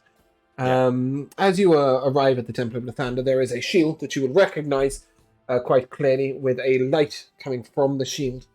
above the entrance to the temple. And within you see two fairly buxom ladies. One human, one humanoid, I guess is a nice way of putting it. There's something in her eyes that looks a little unnatural. Shine with a slight white light. Golden luster, I guess. And the two of them are sort of busy chatting away, and as they sort of see you, they, oh, hello. Please, visitors, come in. Walk in the light of Lathander. How may I be of assistance? Well, first of all, we want to make sure that the body of a friend of ours got safely delivered here as it was meant to be. Oh, I'm truly sorry.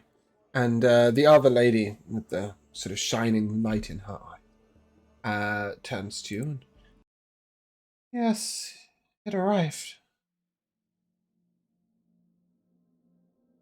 She was, very dear to us, but also she was quite committed to the ways of Lathander, spreading his message and light and helping folk and so forth. So we thought this would be the right place, at least for the time being, to keep her body. But You are wise. well, Her soul well, I walks with suppose Lathander already, but her body well, is that yet is, to be I consecrated. suppose, good to know. Did you wish to Yeah, hold funeral? Yes, I was going to ask, sort of whatever you know of this. I mean, she would want it done properly. I am to understand that this is not her hometown?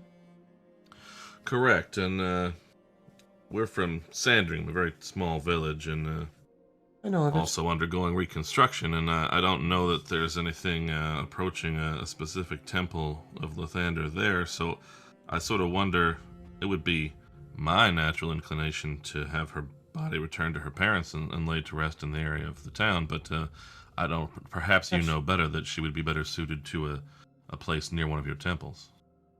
That can be arranged. I think returning the body home is important for those that grieve for it. As long as that suits the traditions, then I'm quite happy with The it. girl, Natasha was her name, correct? Mm-hmm. I Natasha think Isla. she is beyond the wishes and needs and means of daily life, and happy indeed in where she walks, or so I believe. But now the body is a symbol to those who say goodbye. Let her go. Perhaps if we hold funeral here for those who were close to her.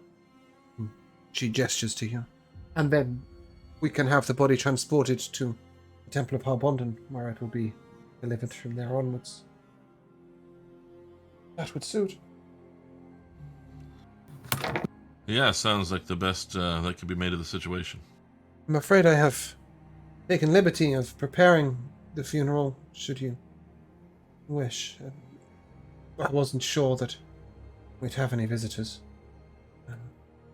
You may join us in the lower rooms if you wish, as the light fades. She gestures up towards the sky where the sun is not quite set yet. Right. They won't hold a funeral during the light of Lathander. They will wait until it is nighttime. But it gives you sort of half an hour to play with. She sort of says, well, unless you have anything else, I would like to go and make my own preparations. But return within half an hour and we shall see you downstairs. We will be here. That does, if you wish, give you some time to visit other temples if anybody has any views or beliefs they would wish to go and adhere to. The Temple of Bahamut is it is the head of a platinum dragon, its mouth open. In fact, you walk along the tongue in the entrance. And it's a bit of a martial aspect inside. There are many sort of swords and shields and other sort of paintings and markings of old dragonborn warriors. And indeed old dragons, because you have to remember that the dragons themselves worship Bahamut as well, as do some kobolds, though they, being enslaved for the most part, aren't elsewhere and not really present in Beldania, aren't much acknowledged in the temple. Within the Temple of Bahamut is a great bronze dragonborn. many of the Dragonborns who move into the clergy or the temple are bronze. You'll be welcomed in. Any of you who are not Dragonborn will not be allowed in the door. If you are not connected to Bahamut in some way, you won't be allowed in. And he will give you blessings, little else. Torin, for the next sort of few hours at least, you feel sort of the epitome of your strength and abilities. But for the next week, when you roll your hit die, you may do so with advantage. Restore health when you rest, only specifically when you rest. Wicked. Yeah, but you can choose the higher of the numbers. And indeed, any of you who have your own gods will receive the same shrine blessing, effectively, should you visit your own temples. I wonder, Alessio, do you worship anyone? Would you like to visit anywhere? I already did. Lacerta. Ah, I see. Indeed, you would have been given the blessings there. Yeah, sorry. I didn't mean What to is a cut you. blessing? Over the next 7 days, when you roll hit dice to restore HP on a short rest, you will do so at advantage, basically. So, I have the two numbers. It's fairly useful. Chiavo, do you have any beliefs you wish to acknowledge here? No, it's fine. It's fine. Mm-hmm. Sebastian, any religious beliefs at all? Yeah, he worships Mistra. Of course he does.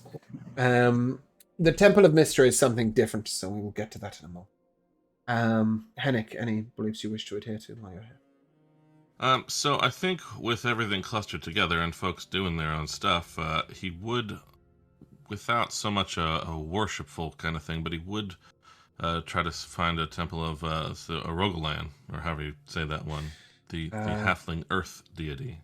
Yes, you're testing my memory here because I was not Yes, expecting. you are. So I you're was Rogalan, not expecting that.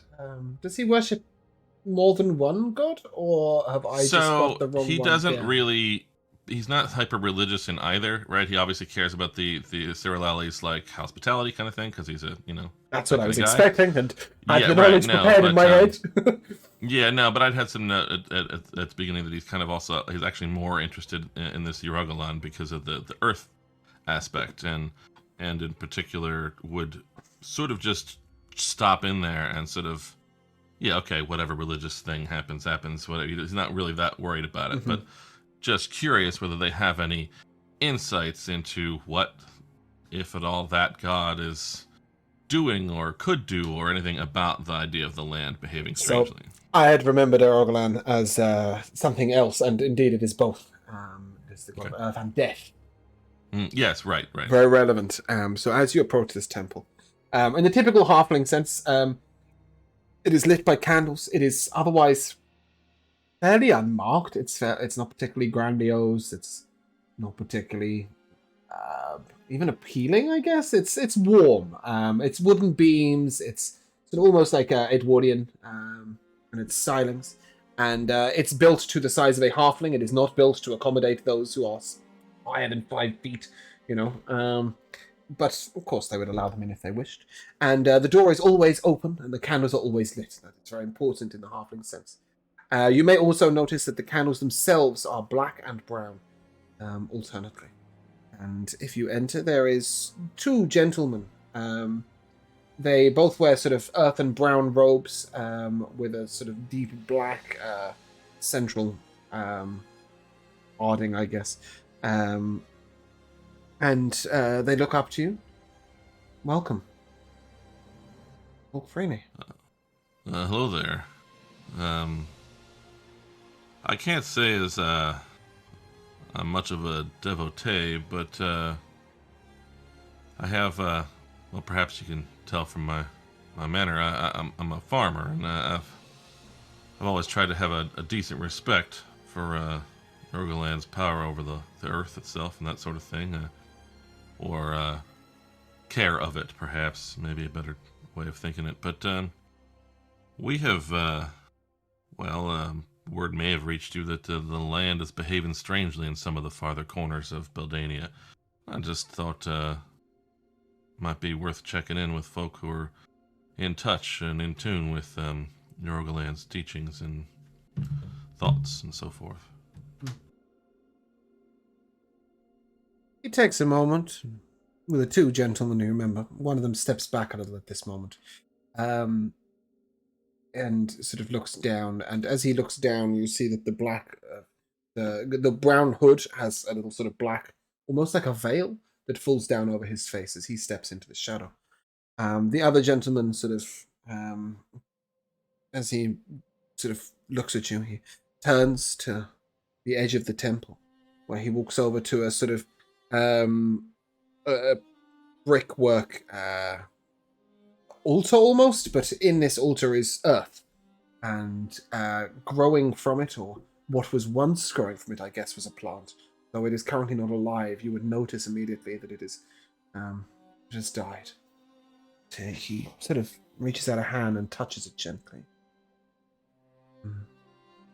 Rogalan weeps. I pretend not to be in touch, Rogalan, as you so put it. His ways are his own, though I understand his teachings well. And right now, when we call to our god, he but weeps in return. The earth is hurting. The earth is crying. The Rogalan cries with it. This saddens us. Plants, the growth of the temple, are dying. And whilst usually our master is one who welcomes the cycle of life, death, and rebirth, indeed, with gentle arms, welcomes those who pass over the threshold of life and death. This is no natural passing, no natural cycle.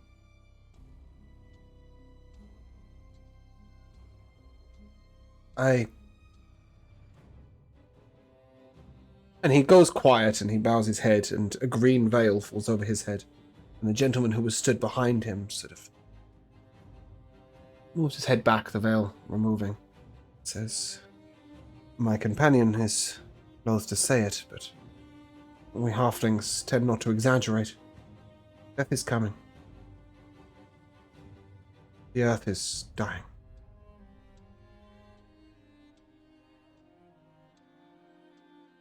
Does that seem to you inevitable? Nothing is inevitable. Not even death.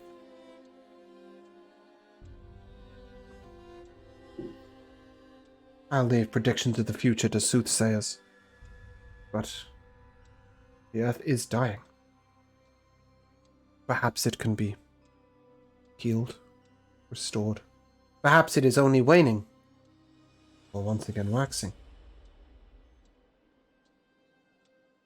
Right now, the earth of our land is in the winter of its life. I do not know when spring will come, or indeed, if it will come.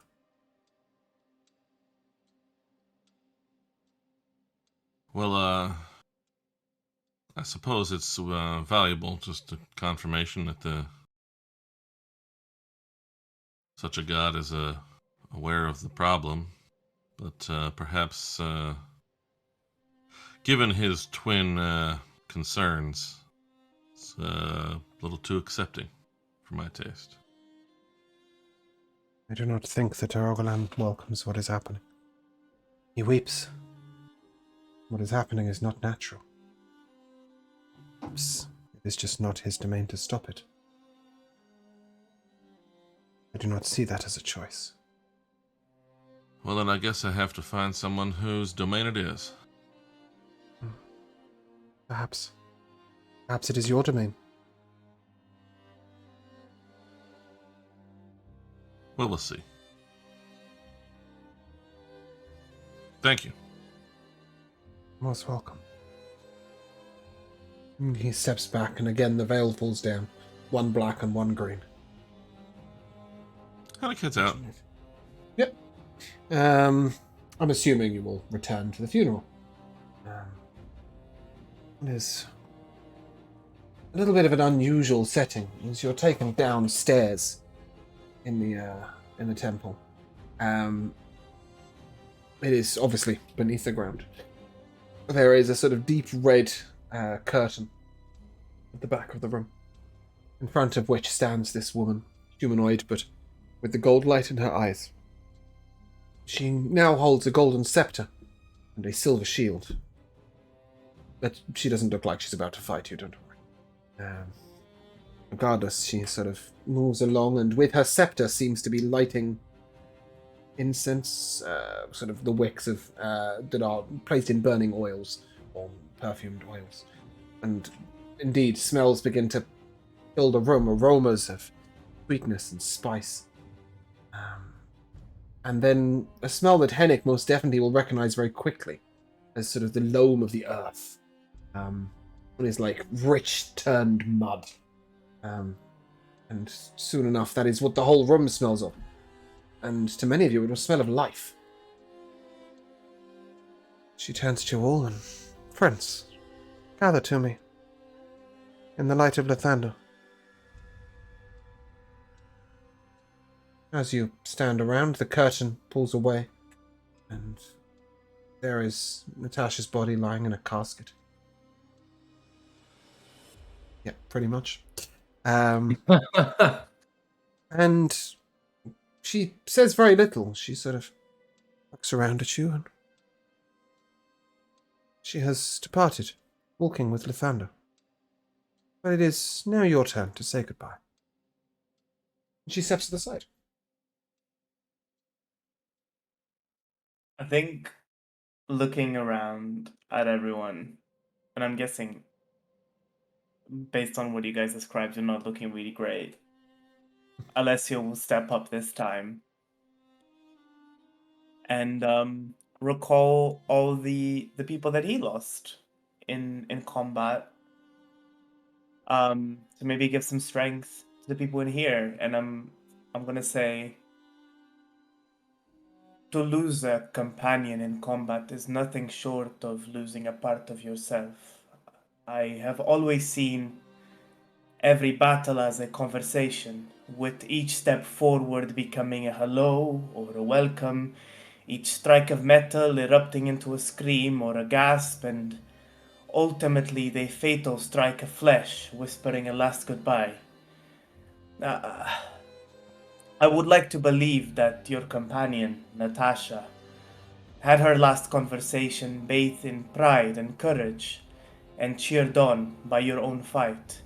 I believe that she did not leave this realm in despair or sadness, but basked in the reassurance that her companions will withhold her memory and her belief with each adventure, battle, march, or war that they fight.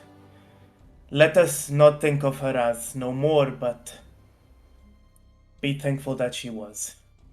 May her soul be escorted to the glory of the afterlife. And I'll draw my sword down in her honor.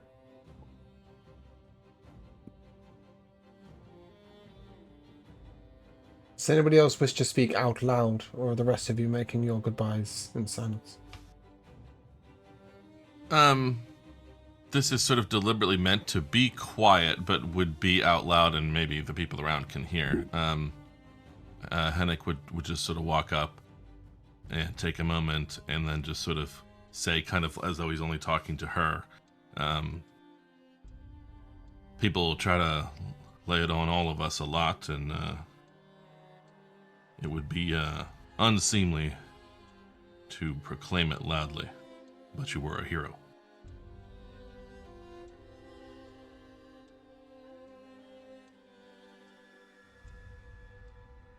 Do Chiavo or Sebastian say anything out loud? I'm gonna walk up to where her body is. He's been pretty sad during this funeral, although he was very confused when Alessio started talking.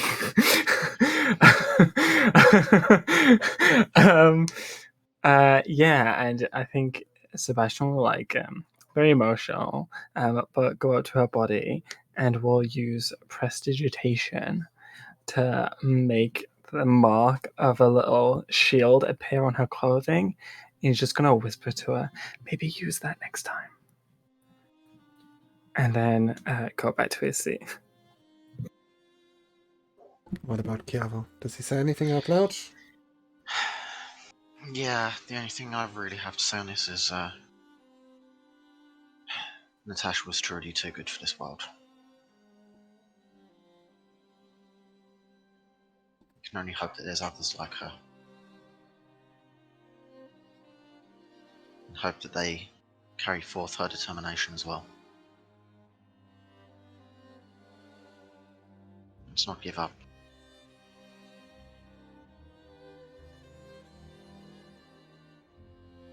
What of Torrin? I think Torin is pretty choked up right now. I think that especially after overhearing Hennick say his few words to her, he would basically just approach approach Natasha and sort of maybe pat her head, brush her hair a little bit, and lean down and kiss her on the forehead and say, "I will miss you, my dear friend." As you turn away, you see from the back of the room a woman leave. She had her hair shrouded by a hood, but she walked with a stooped back. None of you recognize her immediately as anybody you've seen before. But she leaves before you can really finish the funeral. The lady at the front with the golden eyes. And with that, on to the next life. And the light sort of begins to shine from behind Natasha until it is too bright to look at. Golden light shining out. It is almost blinding in its brightness. The curtain closes. I think I'd kind of, seeing that Torin and Hennick are quite affected, he'd just go next to them and just place his hand on their shoulder to show respect. Yep. Yeah. What am I here?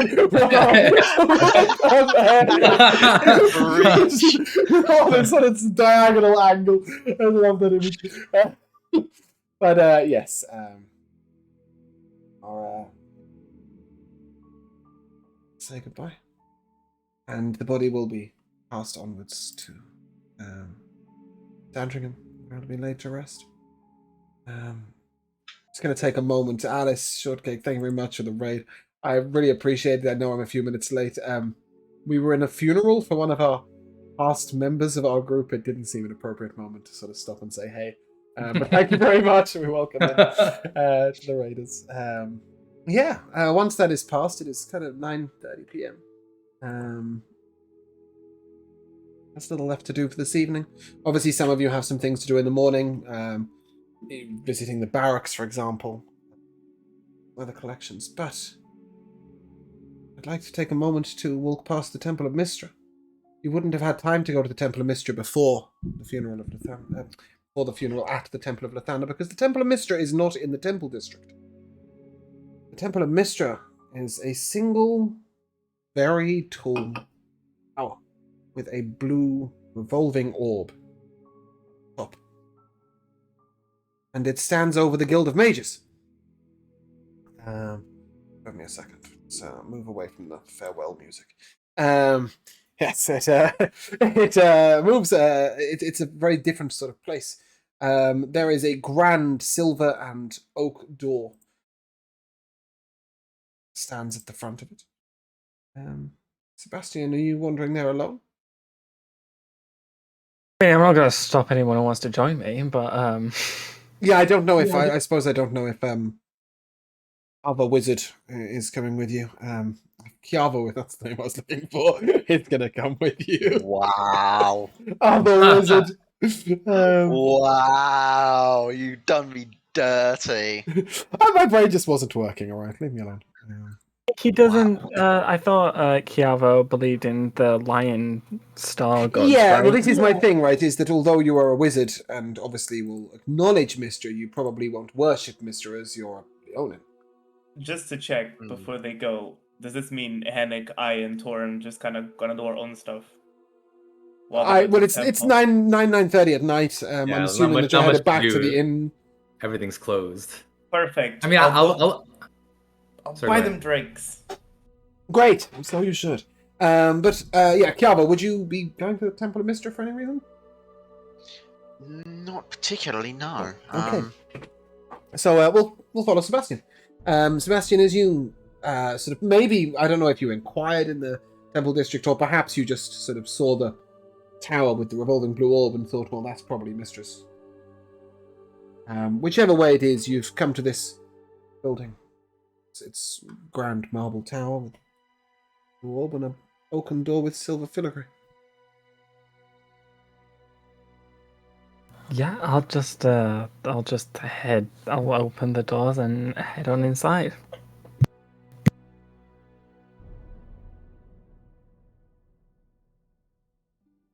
As you arrive at the door, there is no obvious means of entry, but pretty quickly Sebastian will discern that it just needs a demonstration of magic, a gift of magic. You can prestidigitation, you can whatever it is you wish. So many spells. What should I use? 4th level, maybe. That would I be seen can't as a spell the door.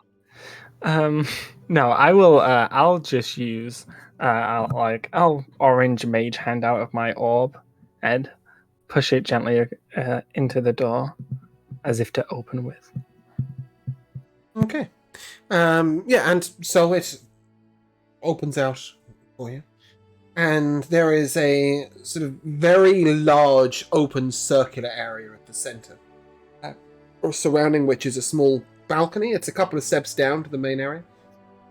Around the balcony, you can see that there are paths going off into different places. That there are also doors that seemingly are in the wall of the building you've just come in that you will know to be magical portals to various places.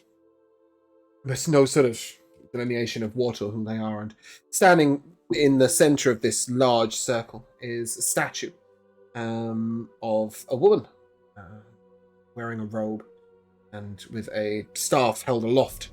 Light glows from it dimly, though the statue is made of some sort of black and grey stone. And knelt in front of it, you see a woman. She's not a statue; she's alive. She's a real woman. And she appears to have her head bowed in prayer. You do notice that there are a couple of priestesses. I'm not sure you'd call them priestesses as much as you would. There are a couple of wizards in their robes, sort of wandering around in the temple. One of them whom seems to be muttering to themselves, perhaps in thought, and one of whom is staring upwards. And indeed, if Sebastian tilts his head upwards, you will see the entire night sky painted on the ceiling, except it's moving. Very slowly. Maybe Kiava would like this place. I mean, Sebastian's not really. I mean, he doesn't really treat the worship, quote unquote, of Mistra as like a religion. Neither He's does more Mistra. like, yeah. So he's just kind of here to snoop about, really. Cool, great. Find out if there's anything he can steal. Or trick someone into giving him. Well, I think what will take your take your eye is as the woman stands away from the altar and walks towards you. She looks exactly like that. That is sort of worth mentioning. And she does indeed have that staff clenched in her hand. And she looks over at you and says, "Oh, Sebastian, you must be. Pardon me, but you're a little unique. Quite difficult to miss." Thank you. I am. Are we to have the pleasure of traveling together tomorrow? I'm Yolanda.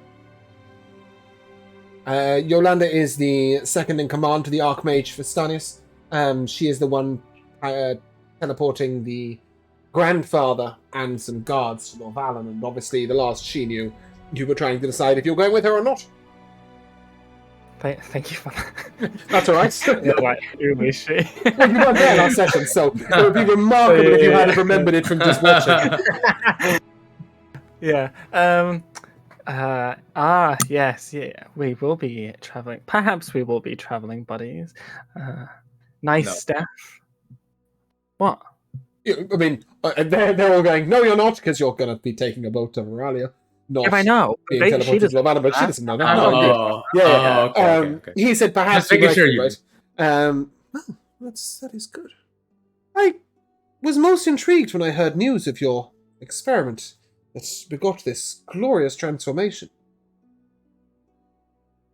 Thank you. It truly, truly is. I mean, what better way to live life than looking down on everyone whilst looking up? I'd heard you were unique in more than just your looks. Indeed, it seems the rumors are true. Your outlook is truly individual. Is there something wrong? You seem to be biting your tongue. No, I just Cat got your tongue. I just my mind is a little lost in thought, if I'm honest. I was thinking towards tomorrow and making sort of I can't say I pray so much as I request. I'm hoping that Mistress Powers will be with me in full when we contemplate what problem there is tomorrow. I must say I don't look forward to a confrontation with Mage Fallon. Well, I'm sure with all of us there, it won't be too bad. Oh, I'm sorry, I don't mean that I worry for safety or such. But I worry that my powers won't be enough. Merely that my judgment will be correct. And what judgment is that? I don't know until I ask him. We must find out whether he's truly responsible for any of the things that we suspect him of. Once we have discerned that, then, well, according to the order, the judgment will be most swift and most permanent. And what's the judgment? Well, it depends on the nature of his crimes. Should he have misused magic and perhaps fraudulently claimed that there is a block on Lorvallen when there isn't, disrupting the communication between Lorvallen and the Yorick state, then his magic will be removed. And should he be responsible for anyone's death, then I will be responsible for his. It's not an easy judgment to give. Spicy.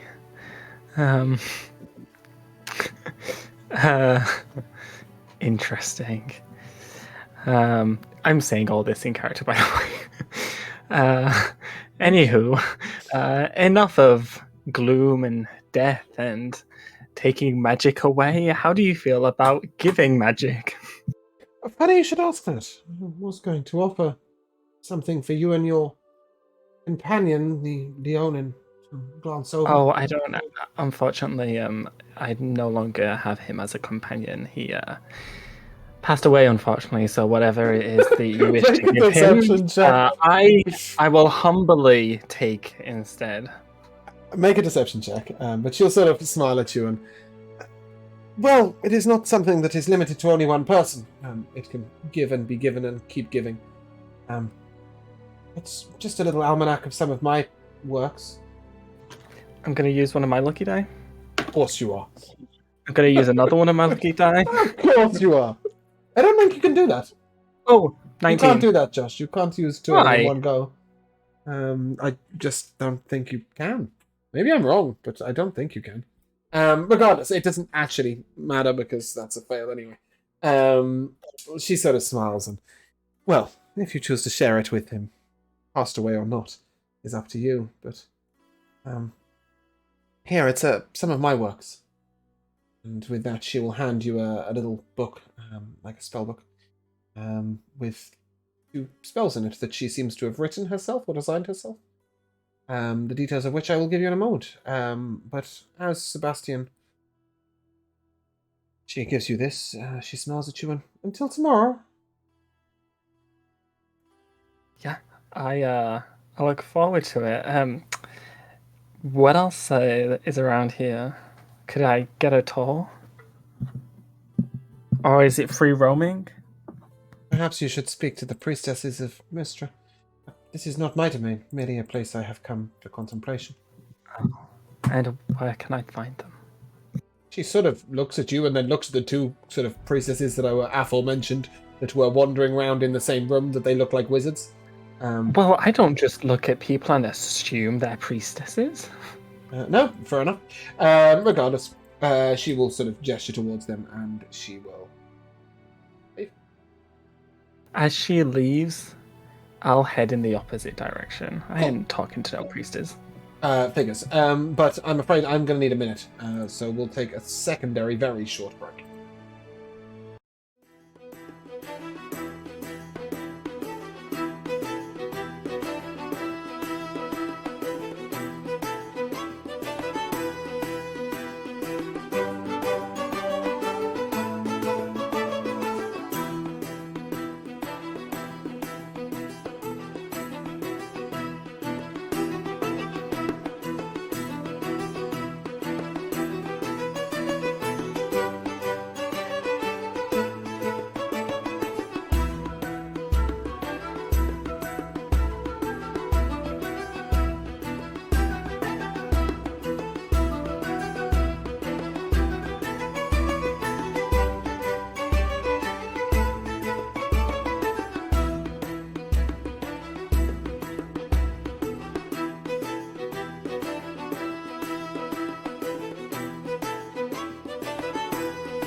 welcome back, welcome back. We're actually going to cut the session short a little bit there. Sebastian, I'm assuming that you would relatively quickly make your exit from the... Yeah, I campaign, mean, There's nothing to after see. getting things, I would just wanted to look around and stuff. Yeah. Yep. You see lots and lots of interesting things there. There are devices that don't make any sense. There is a seemingly endless puzzle, which is... It looks like it's got two ends, but you can't follow one end to the other, no matter how many times you trace it. It seems to be endless. There is a telescope through whichever way you look through it, what is out the other end is minuscule. And various other unusual magical items that just don't really make any sense. And there is a mirror that shows you upside down. Lots of other things. But after your explorations of the Guild of Mystra, I'm sure you'll head back to the tavern. And as you guys take your rest for the night, with Alessio buying all the drinks, obviously, as you make your way back to the tavern, it is assumed that the grandfather will deliver the news that you won't be traveling with them, and that you'll be making your own way. So we will pick up next session with you going down to the boat. And there I shall ask you all for your MVPs. We started with Josh and went anti-clockwise. Jamal! I'm calling back to something that happened quite a bit earlier. The talk about getting on the boat and everyone's just discussing it all and considering the options. It comes to Alessio and it's like, fuck that, I am not being parted from my horse. It's like, well... okay. Yes, actually that is where we'll pick up with Alessio visiting the Guild of Mages to see if you can get on the boat. Yes. Yes, because that horse needs shrinking. Cool. Rico. I really wanted to give it to Bruno for his posterior motives quip, but I think it has to go to Joe today for basically using the exact justification that I was thinking of to travel to Veralia, on the basis that realistically our goal is to save the land and the people of the land, and not so much to sort of get back at this asshole mage who may have deceived us. Also, just a remarkable job in general, Joe, of taking a character that would almost certainly pursue the sort of the more personal sort of the people problems, right? Not the magical, mystical problems, but then finding complete justification with your character's background for going in the opposite direction. I don't know whether that's because you thought that that's where the players wanted to go, whether it's because it's where you as a player wanted to go, or whether you just felt like that was an interesting decision. But yeah, I thought the justification was amazing. For myself, that's where the player Rico wanted to go, and that was basically the justification that Torin would have used, and then Joe just put it so eloquently. Just like there's nothing really else left to say. Like that's that's it. That's it also stopped there from being a divide, which is brilliant. Speaking of which, Joe. Mm-hmm. Well, I should give my MVP to Rico for being gracious about that instead of being angry that I took what he wanted to talk about. But actually, I think it was just to... I haven't heard a really good classic duh in a while. But when someone said, like, we need money for... something about money, and unless it was like, duh. Yeah, it was great. That was such a good line. It was in response to the line, I assume you... I hear you go where the money pays or something like that. Right. Yeah. Or you work for gold, and he was like... like, what else would I work for? Bruno. Yeah, I'm quite enjoying playing Alessio. One of my favorite moments of today was actually when Sebastian blew him off with the middle finger. I thought that was a really funny opportunity to kind of show how naive, well, intentionally naive Alessio can be. And it was really interesting to watch. But I need to give it to the funeral. You know, I had to be strong as Alessio, but as Bruno the player, I was a bit sad about Natasha. Yeah, and I'm really excited for some combat. I think it was really sweet actually to see. Obviously, in some ways, it was very strange to see Alessio be the first to speak at Natasha's funeral. But it was also really sweet to see Bruno be the first person to speak at Natasha's funeral, which is why I didn't I wanted to sort of let it meld in, because obviously it was a big moment, but you personally. Spoiler alert, fucking hate doing funerals and like churchy stuff and religious-y stuff. But the religion of the world of Mazraya is so built into the world that it has to be acknowledged and done. And I spent when I was creating the Pantheons document, I spent ages doing little sort of imaginary. I don't sketch with pictures because I can't draw. I sketch with descriptions. So imaginary little descriptions of what the different temples would look like and how that imagery comes through. And I had to fucking scrounge to find the one on Erogalan because I just hadn't. Great though. I hadn't prepped it, but I knew that somewhere I had a document where it was originally prepped. But yeah, I'm glad that the funeral came across well for you. I do agree with you. Sorry, go on. I agree because I thought it was weird as well that Alessio be the first to speak, but then I also thought he's also probably been at hundreds of funerals before. Oh yeah. So out of Man everyone arms. here, he probably Yeah. Yeah, no, definitely. Josh. So I've got two. One is when we was at the funeral, and James, you said, there's Natasha's body. And then you started talking about the other woman, but you didn't differentiate. So you went, "There's Natasha's body." She's not saying much. I was like, "Oh yeah, she's dead." Or she's not saying much. But then my other one was just McPherson's whole speech during the funeral. It was so weird. He was talking about all these other dead people that he's fought and how battle is like a conversation with every step it's a hello, and I was like, where is this going? But you managed to circle back around to Natasha, so Exactly. but I was like, where is this going? Yeah. So I've got a couple of minor MVPs. First of all, to missayings or mispronunciation. Obviously, we mentioned the posterior motives. I also liked Rico's just rub his knob. Not what he was looking to say, but it's what came out. And to the weird argument discussion thing that was going on between Alessio and Sebastian, and Alessio standing outside doing something with a block of wood. No idea where the block of wood came from. But yeah, my secondary one on that note is to sheer chaos. You can always rely on Henrik and Torin, and most often Chiavo as well, to generally focus on the story and follow the story points, and to rely on Bruno and Josh entirely to do anything but. I've no idea. There was talk about money, about drinks, about other weird things going on that I'm just like, what is... Even where is this conversation going? So you two, total chaos, and I love it. I was really glad that Joe actually remembered who Xandrak's sweet voice was. That episode was the 28th of December, and he has not been mentioned once since, so well done on that one. I've been waiting to do that callback for ages, but I thought we'd be at the Yorak State 4 months ago.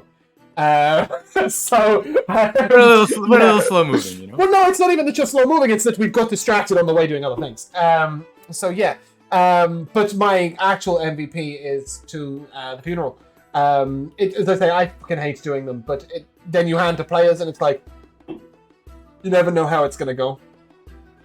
And obviously, some people are a little unusual or abstract in their words, Josh, and some people are a little more. Maybe you should use a shield next time.